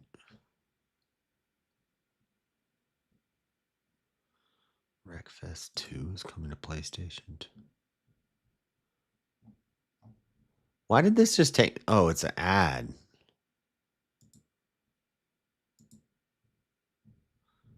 Huh.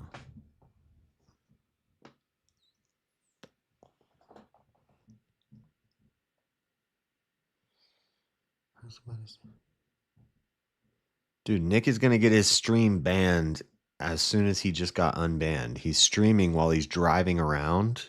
You can't do that.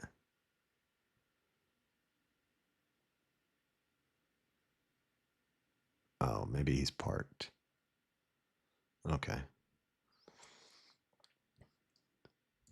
What's up, folks? But hold on, we're getting situated here because. Okay. No, he's streaming while driving. Anchor link activated.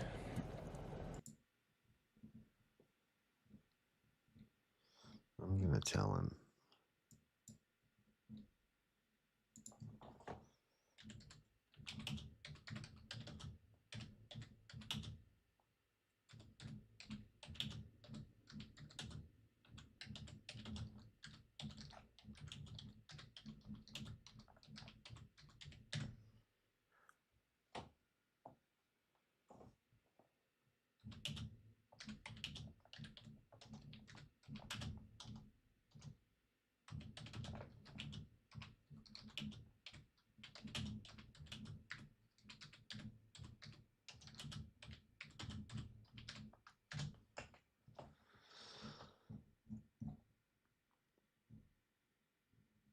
He just got back to YouTube. So that should do it.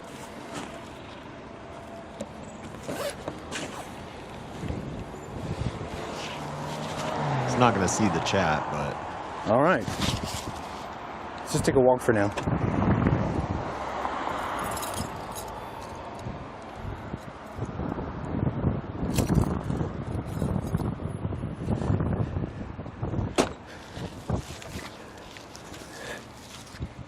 Okay. Boom. All right, chat. Let's see he's if over anybody's by calling Freddy's or whatever. house. 844-900-2229. How's the wind? How does it sound with the wind? You got the DJI mic. I have that same mic. Let me show you the Jewish area. All right, chat. Let's see if anybody's calling. 844-900-2229. How's the wind? How does it sound with the wind?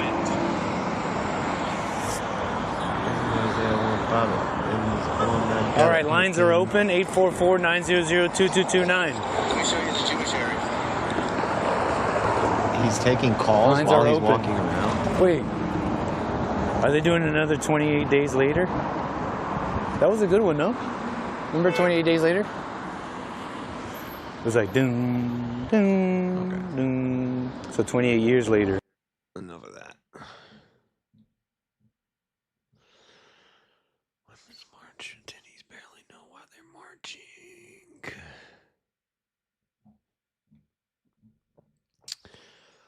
I'm bouncing around between this and this.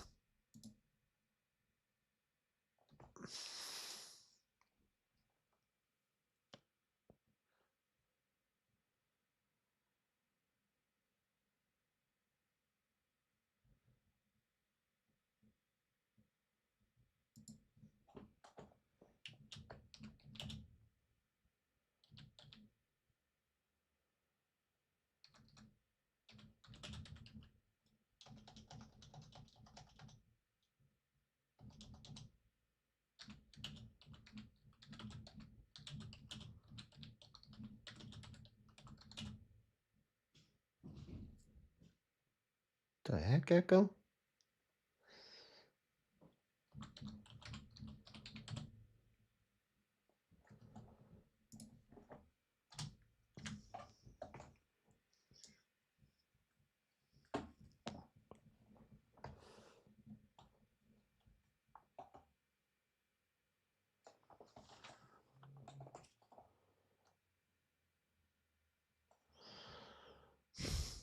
I need to think about how to say these next couple paragraphs.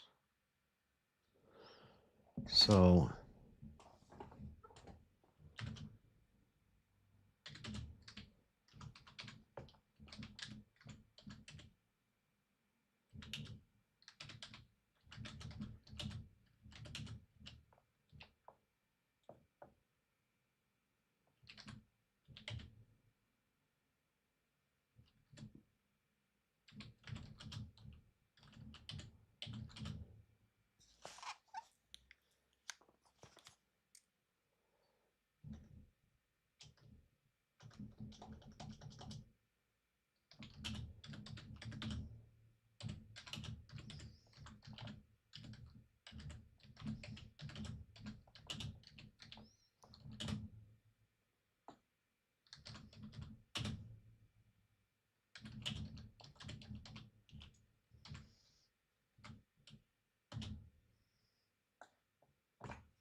No slides this time.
What are you writing? I'm writing a debate opening.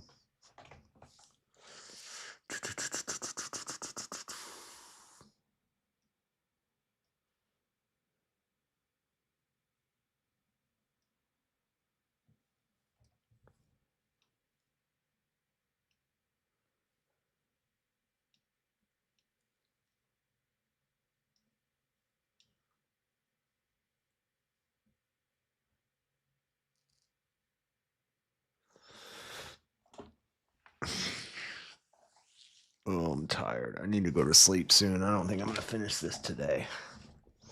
I got the main chunk.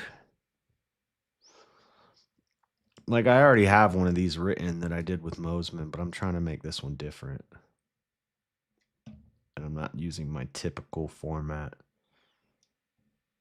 I still want to have my 3 arguments in here somewhere. I got to fit them in, though, because I'm doing a bit of a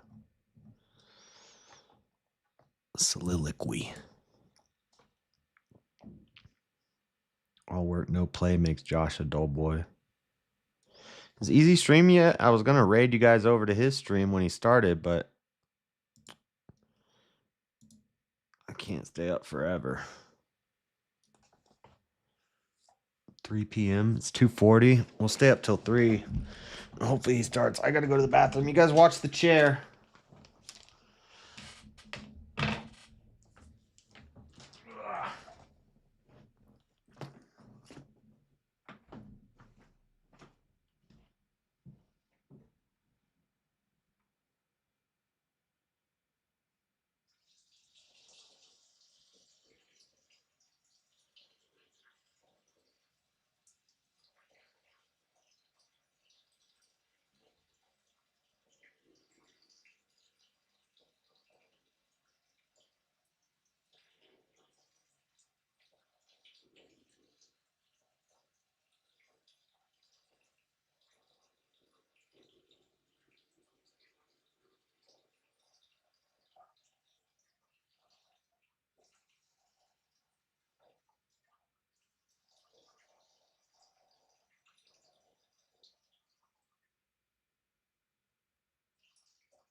in my pocket.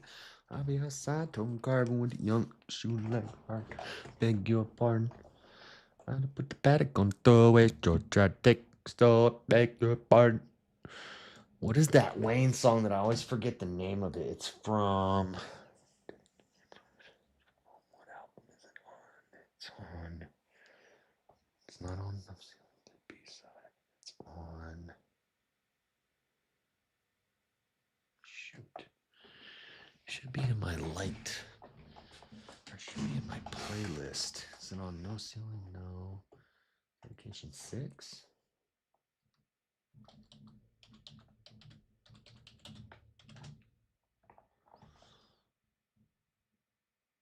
This is it. Oh, I love this song.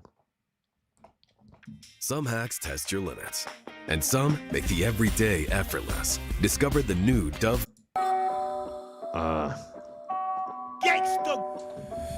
Gangsta Grizzles. Okay. Yeah. I'm reloading. Gangsta Grizzles. So after D6, I text Weezy. I said, now it's time for a vacation. Guess the iPhone auto-corrected. And he thought I said, now it's time for a dedication. We gonna bring it, y'all. So now y'all got a 20-pack. Address. Not your email address. Not your email address, neither. D6 reloading. Front door. A There you go. dedication. Pop. Looking in the mirror, all I see is money. Pop. What if I was blind? All I hear is running. Plug went to jail Saturday, put the meeting Sunday. He said his bitch flushed at work, time to do some plumbing. Got away, we coming, though we keep it coming. Wolves never cry, wolf and you can feed us asunder. Pledge allegiance to the region that's beneath and under. South side to your blind side, Stevie Wonder. Hunger games, ain't no games when we speaking hunger. Greedy fuckers, eat your supper, pick up teeth to mug you. Pockets bustin' out the bubble, bitch, I'm bleeding blubber. And I've been drugging, I can't trust you cause I'm seeing double. And I've been ballin' like the rucker, nigga, triple double. And now it's war, they want peace, but they won't fix the puzzle. You drop the ball, if you're a beast, you won't be quick to fumble. If I'm too deep, then get a bigger shovel, dig a tunnel. If you're a beast, then that bitch can't get a nickel from you. I'm the only one that speak when we in the huddle. Make a pussy nigga leak, then jump in the puddle. We coming deep to your street, about to rent a shuttle. Every day of the week, I hit the street, I gotta hit a hustle. Every day of the week, I gotta get lower and lower to skip the buffer. I gotta made it with the said, I gotta tip the butler. I like my bitches, must the business hushed and Bentley's custom. Bitches suffer cause the system fucked, now they fuck. They can hide the battle scars, but they can hide the stomachs. Niggas like Niagara Falls, how they mouths are running. Hey, shout out, Robert. Stand tall, but I'm a munchkin to my pile of money. Got down and dug and found a nugget, made a mountain of it. Don't need a crown, gown or nothing, I'm the king of subject. Chocolate, brown, cream, and fudgy, and a peanut butter. Fuck the fuckery, I go skullduggery and get ugly. Niggas thuggin', we got babies smuggling in they huggies. Niggas juggling different kind of drugs, fair struggling. Sippin' activists like Fred Douglas. Good night, sleep tight, watch the bed buggies. Give me ass, give me head, I call it head butt. Walk in a room full of buttons, press the red button, blow this bitch to shreds, get my skateboard and shred something. Red pumping, you dead pumpkin, go ahead, dump 'em. Red rum, going hard in the paint, Andre drumming. Head hunting, goodwill hunting, still stunting. All or nothing, Warren G to Warren Buffett. Storming, flooding, lightning, thunder, Carter coming. Like karma coming, my bitch pussy's the warmest oven. Need morning loving, she foreign, Donald might bomb her country. He said she foreign, Donald might bomb her country. Thick as fuck, no panties when she got on a onesie. He said, she's foreign, Donald might bomb her country. My bitch pussy's the warmest oven. Need morning loving, she foreign, Donald might bomb her country. Thick as fuck, no panties when she got on a onesie. Whoa. Time to get the paper though. You April bitches and line to get the snake for show. We take the dough if they don't pay the dough, and that's for sure. We make vegetables and we don't even like vegetables. Cause extra broke, we break it, get down to decimals. We up in Mexico to see the plug and not electrical. High cholesterol, eat the salty on the pepper though. She wanna be on my next episode. I'm the stepping stone and that DA that I'm a chaperone. They blow like saxophone and when the smoke clear, I'm a standalone. I'm from the Terror Dome, yeah, that New Orleans home of methadone. methadone. Cop some megaphones. So much bad luck, ain't no leprechauns. I'm the cornerstone, pocket full of stones. On the corner moving stone. Papa was a rolling stone. I'm so stoned in this bitch waiting on Bible. Bible on the dresser next to the gun and Tylenol. Silence off. Spike a bitch drank like volleyball. Skinny bitch, you can't get in the ride at all. Not at all. I'm involved in a real private war. Time to brawl. Niggas Don't want a tune to take your diamonds off. I'ma talk crazy to a death. These blind, but I'ma still throw up my set. Steel toe in your chest. Hell no to a yes. Fucking right to a bad bitch. You can fuck around, get an ass licked. Still can't get an ass kissed. Black fist, middle finger to taxes. The police and their actions. I'm still picking out mansions. Still digging down such and such. Still fucking with so and so. Still fucking my bitches' friends. Never fuck my rodeo. Still talking about highly growth. Still talking about coke and dope. On the set, man, overdope. On the jet, man, over yo. I don't threaten, I go for broke. Wanna step and go toe to toe, no bullshit at this rodeo. And all the clips put Pinocchio. Don't spit for nothing. Drop the mic. Well, I can't technically because it's connected, but you get the expression. Mula. Mula. Welcome. Thank you for joining.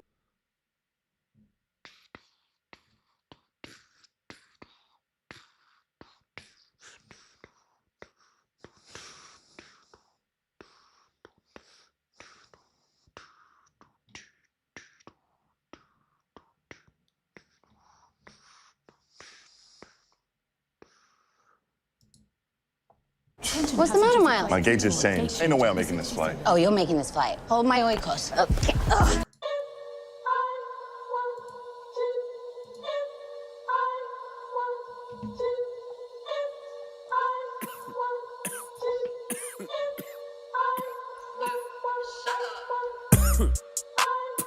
I'm sick as a motherfucker. I'm so descriptive, every flow I spit is so legit. It's like watching a flick when I cut a verse. The moment you open the shit that I posted, it's just like a motion pic. No one script is coming close to this. I'm like a film when I rap, cause I'm real and I keep it rolling, bitch. My shit is so universal. It's easy to try and relate. I'm just trying to make my dream work. So as soon as they open the lion's gate, it's over for y'all. I do it for pussy. I learned how to rap just to pork your mother. I made a movie with your sister. She's about to be famous. I told her to Warner Brothers.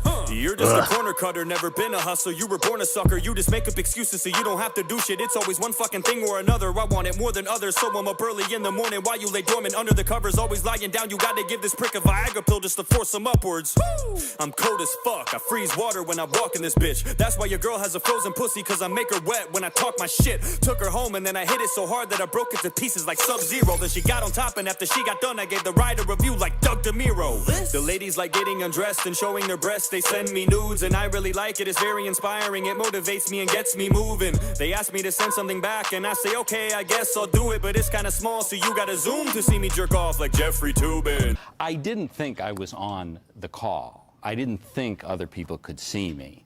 You thought that you had turned off your camera? Correct. I thought that I had turned off the Zoom call. You don't want it and I guarantee it, bitch, I'll fuck it up, believe it, looking like a Tarantino flick. You really think you're gonna name it, you ain't nowhere near me. You're just busy hanging onto the side like a carabiner clip. You're just a parody, it's embarrassing. You get jealous when you get compared to me. Yo, do y'all know who Samson is?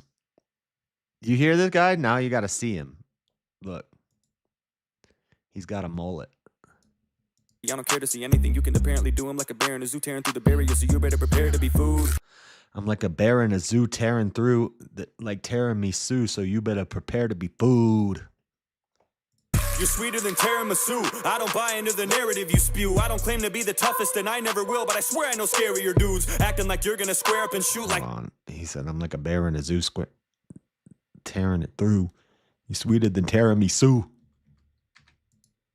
Parody, it's embarrassing. You get jealous when you get compared to me. I don't care to see anything. You can apparently do him like a bear in a zoo tearing through the barrier, so you better prepare to be food.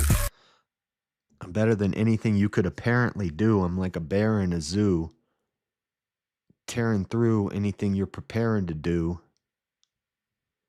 You're sweeter than tiramisu. What? That's a classic Kentucky waterfall? Dude, Samson's fire. You're sweeter than tiramisu. I don't buy into the narrative you spew. I don't claim to be the toughest, and I never will, but I swear I know scarier dudes acting like you're gonna square up and shoot like the old Western movie characters do. The only time you hold still for a draw is when somebody's doing a caricature of you, cause you're goofy.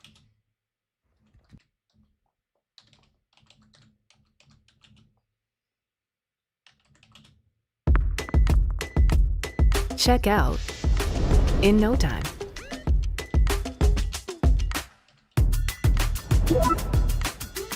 Choose Chrome to save time with autofill.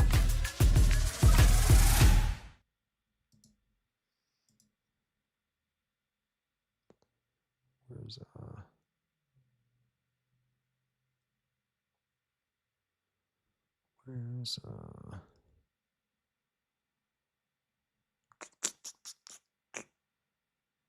Oh, I've been listening to this song. This is Disturbed's cover of If I Ever Lose My Faith. Oh, that's the wrong song. Dang it. I played the wrong one. This is a good song too, though. Boom, boom. Boom, boom, boom. What you say, like? Shut the fuck up! Yeah. I got immaculate vision, no cataracts in my pupil. Don't understand my decision, so I don't need your approval. I'm a motherfucking villain, just like you see in the movie. But still a motherfucking hero. Stay low key like casino. Hear no evil casino. Pocket full of the casino. Back full of that primo. Bad bitches drinking no Pinot and margarita bikinis. In different cities, you see me with bitches thick as Serena. Licking me so I see the line between a maniac and a genius. Fill up arenas, promoters. We take their ass to the cleaner. 2 decades straight, 100 show, 100K at the gate. A night a piece, capiche, bread bigger than me. Shit. On the road to riches and diamond rings, where real niggas move things on private planes. I say you looking for me, I be sucker ducking your little bitch ass. Looking for me, I be sucker ducking your little bitch ass. Ride through the city, 100K on the seat. Shining like bitches in bikinis, sunny day on the beat. Pray on the week never, I'ma find a way to stay on my feet. Hand on my heat, west side Atlanta, rubber bands on my back. Man, I been beefing with my daughter, man, I'm dealing with shit. Done lost my nigga contemplating going killing some shit. I put my bitch out like I'm Martin in my feelings and shit. Another day of a dope boy, 100 million legit. Okay, on the road to riches, a diamond ring. Real nigga move things on private plane. Now you know I was trapping, working at it early.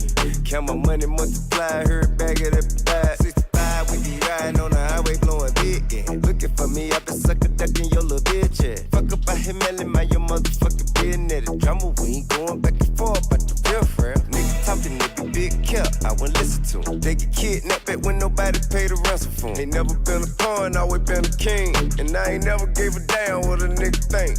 Fuck. On the road to riches and diamond rings, where real niggas move things on private planes. I say you looking for me, I be sucker ducking your little bitch ass. Looking for me, I be sucker ducking your little bitch ass. Ride through the city, 100K on the seat. Shining like bitches in bikinis, sunny day on the beat. Pray on the week never, I'ma find a way to stay on my feet. Hand on my heat, west side Atlanta, rubber bands on my bankroll.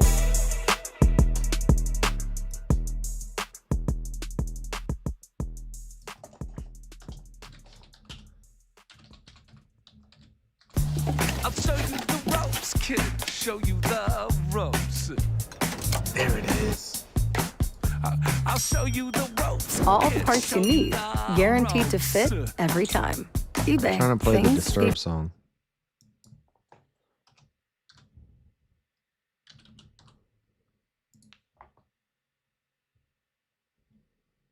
Listen to this song.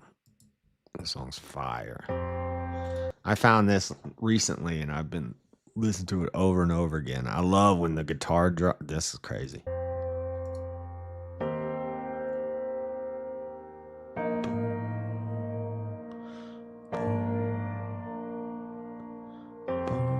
You could say I lost my faith in science and progress.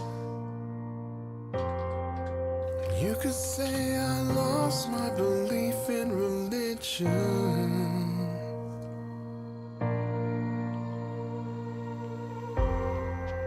You could say I lost my sense of direction.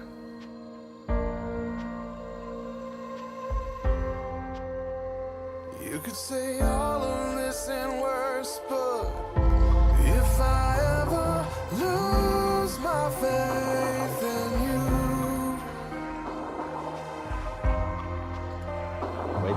Wait till the guitar comes there'll in. be nothing left for me to do.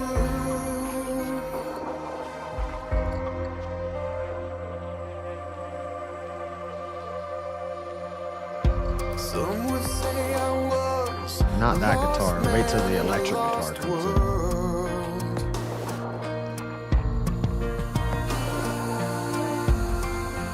You can say I lost my faith in the people on TV.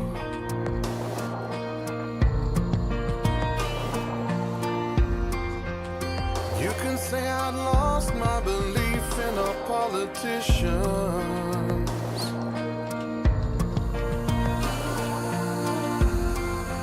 They all seem like game show hosts to me, but if I ever lose my faith. Hold on, not yet.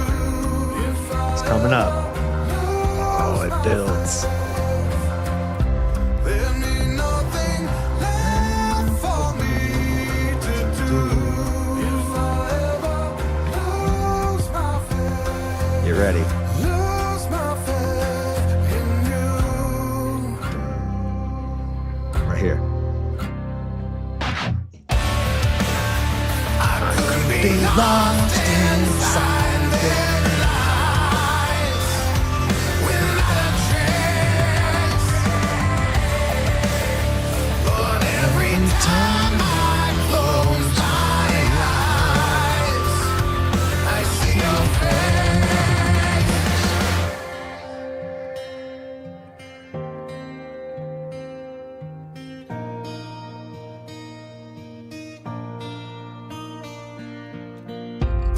I never saw no miracle of science that didn't go from a blessing to a curse. I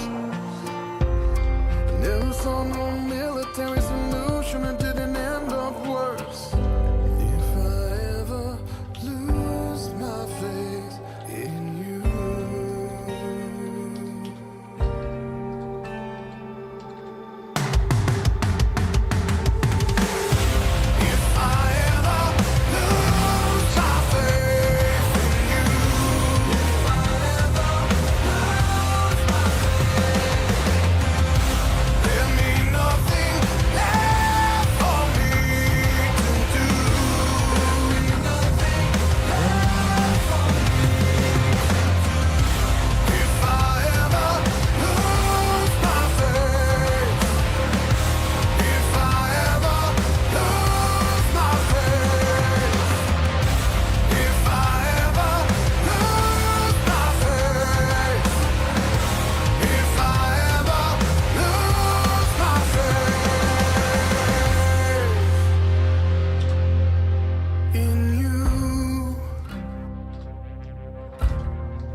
Busy with Easter prep? Target Circle 360 makes it easy. From fun basket goodies to everything for Easter hosting. Get unlimited same-day delivery to your door. Open the Target app and let Target Circle 360 save you time. Restrictions apply.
Is this gonna be too long?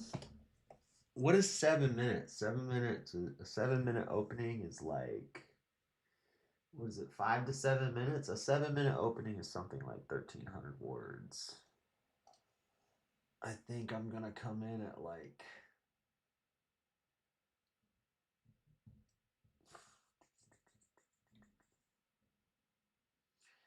Depends on how I write this chunk.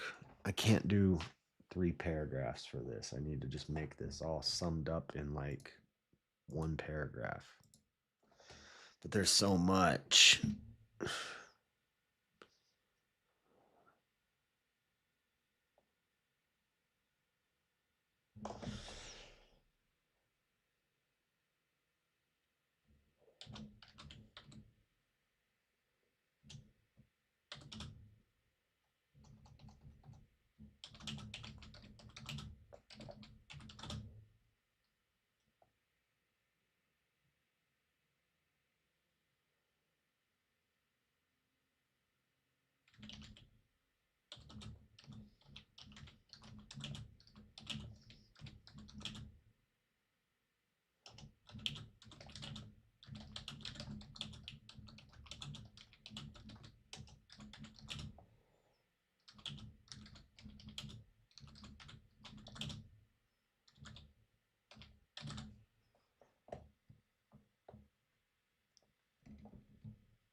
Is it easy start yet?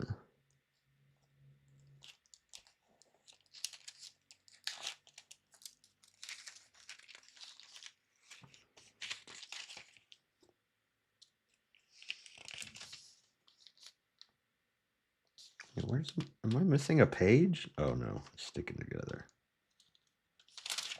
Say, where's the, whoa, feedback in my ear. That's because I had the volume up really loud.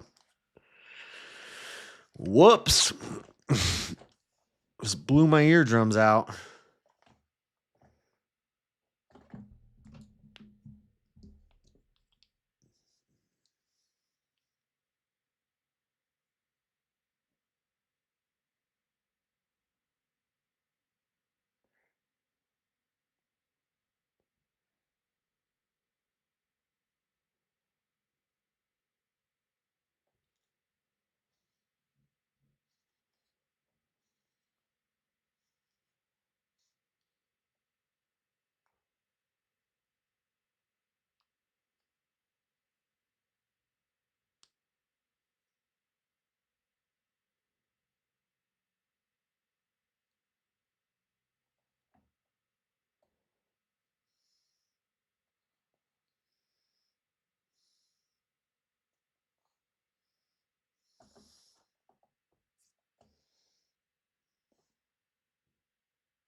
I'm actually going to do 4 and 5.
You didn't listen to the keyboard ASMR?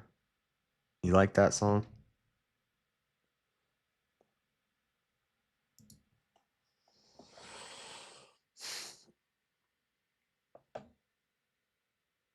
According as he hath chosen us in him before the foundation of the world, that we should be holy and without blame before him in love, having predestinated us unto the adoption of children by Jesus Christ to himself, according to the good pleasure of his will. Look at that. I mean, there's countless verses. I'm just gonna do 2 of them. Well, 3 verses, but 2, basically 2 quotes.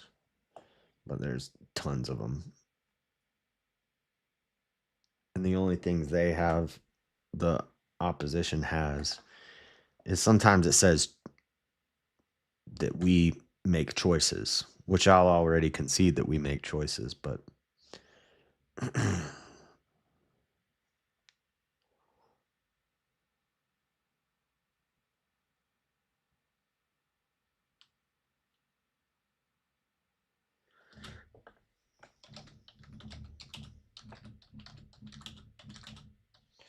holy and without blame.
That fire's cooked.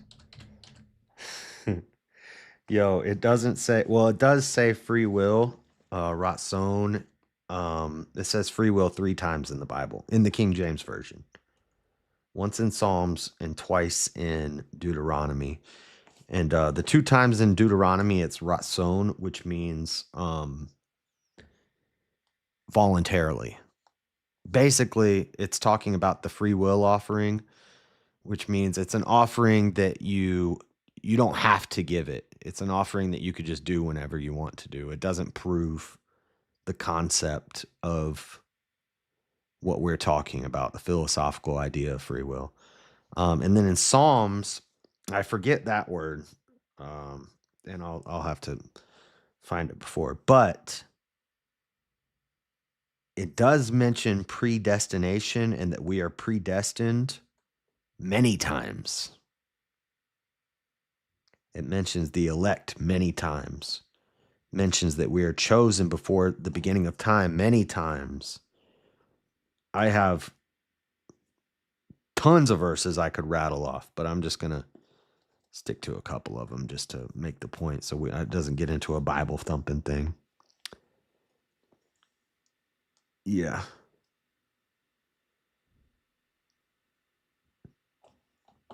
It says it twice. It says predestined twice in the first chapter of Ephesians.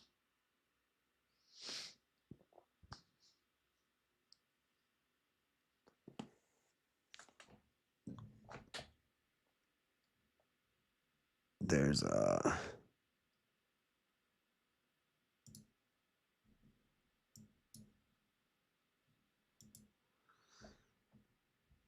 Romans 7:19 through 20. There's Proverbs. The one in Proverbs that says the man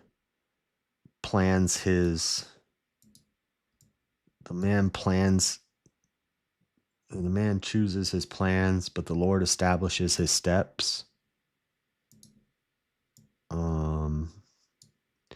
But we're going to stick to Ephesians 1, 4, and 5 here. And then Isaiah 46:10. I think it's Isaiah 46:10.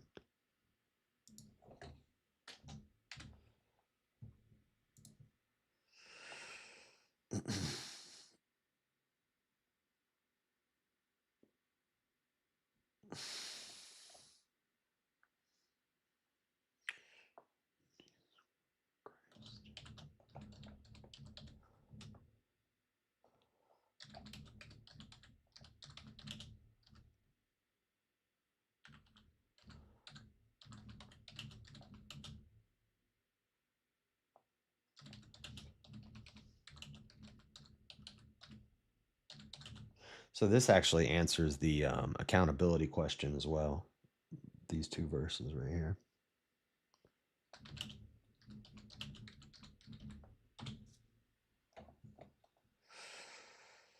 I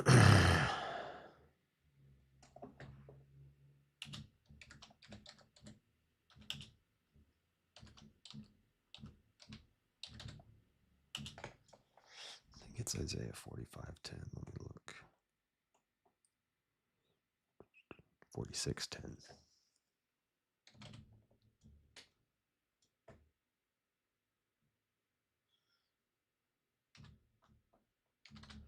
And this is about knowing us before the world began. Or God determined the end from the beginning. What is it?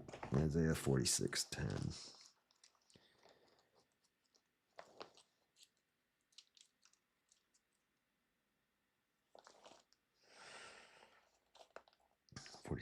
Declaring the end from the beginning, and from ancient times the things that are not yet done, saying, my counsel shall stand, and I will do all my pleasure.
debate is next Saturday. Is Easy streaming yet?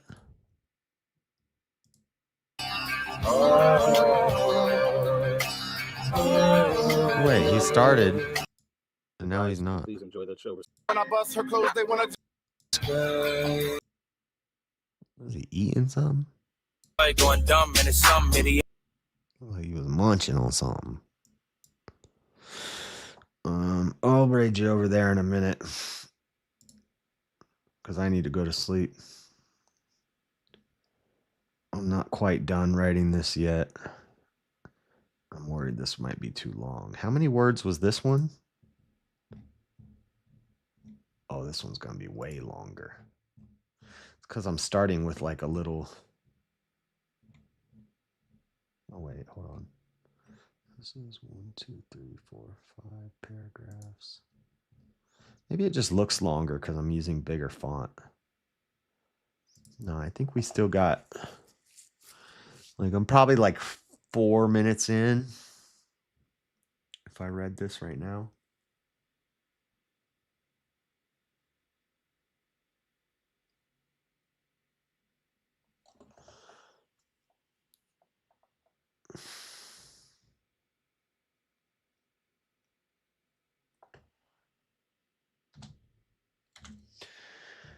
Yeah.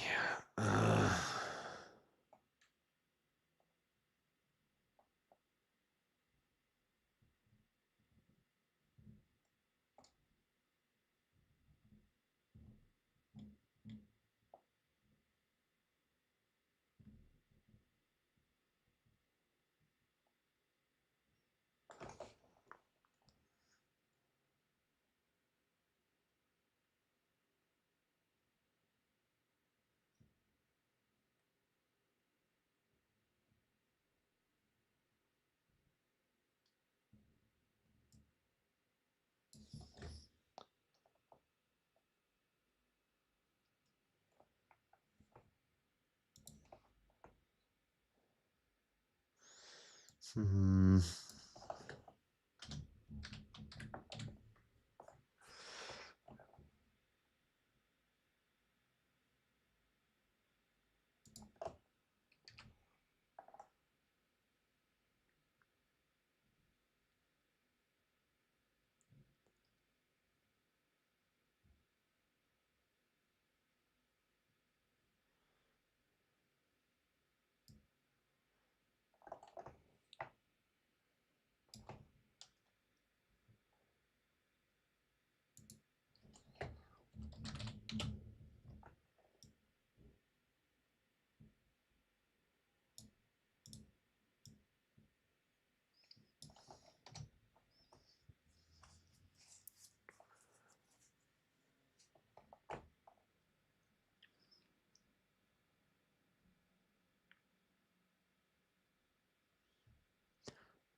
I don't know when to use hyphens. Dashes? Is that what a hyphen is? Like ad nauseum? Is there a... It's called a hyphen, right? It's a dash, yeah. Does ad nauseum have a hyphen?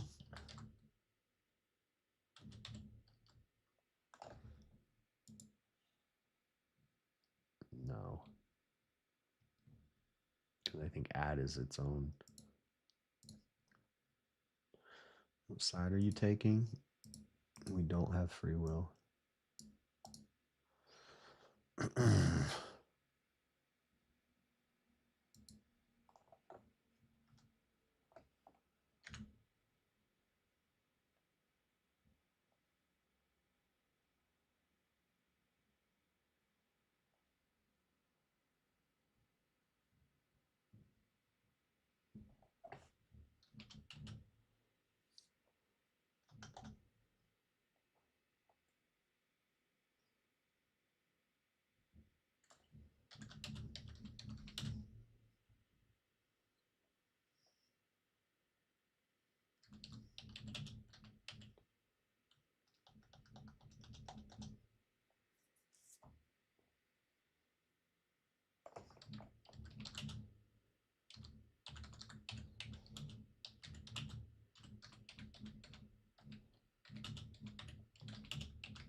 Okay.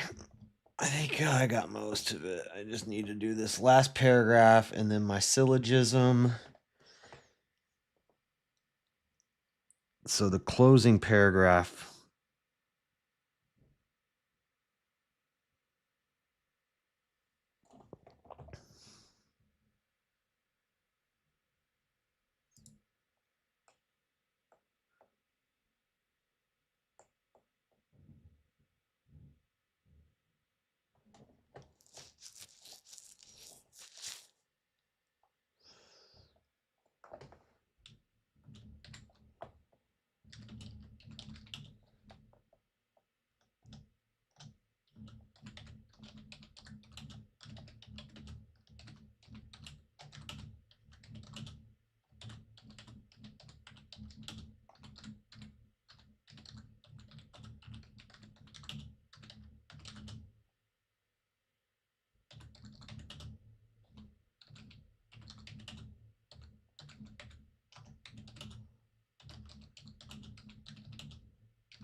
Okay, yeah.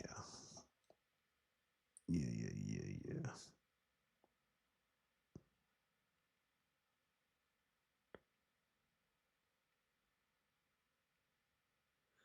Okay, so I just need Romans 9, 22, and 23. Nah, I'm not going to use that. That's more about the elect than free will. But I think this could lead into a discussion about the elect. It did with Mosman.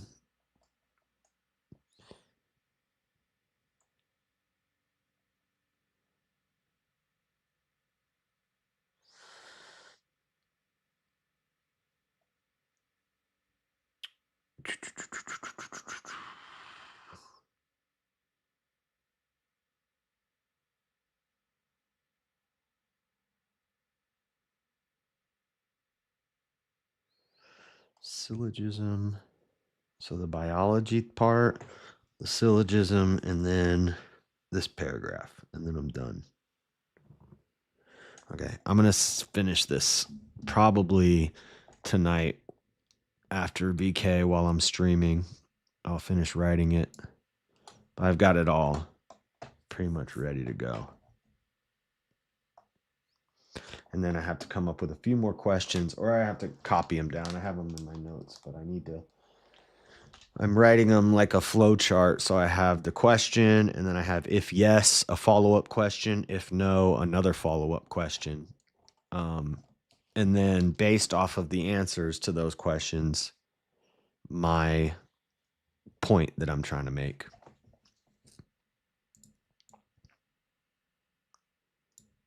But I'm going to go, guys. I'm going to send you over to Easy. There's only 3 of you, but whatever. I'll send you over to Easy. I need to get some sleep easy. I need to get some sleep easy. I know this was a boring stream. That's why I put it in the title, boring stream. So I told you guys, I didn't even plan on streaming during this. I was just going to write. But I figured if I'm sitting here at the computer researching stuff, might as well turn the camera on. So thank you guys for hanging out. And we got like $10 in super chats that I did not expect. So let's freaking go. Thank you guys. God bless. Sorry for listening to degenerate rap music. I can't help it. It's my Achilles heel. It's the one thing that when I quit smoking cigarettes and I quit drinking, I'm going to be damn near perfect. But it's hard to quit the dirty rap music. I'm struggling with quitting listening to dirty rap music.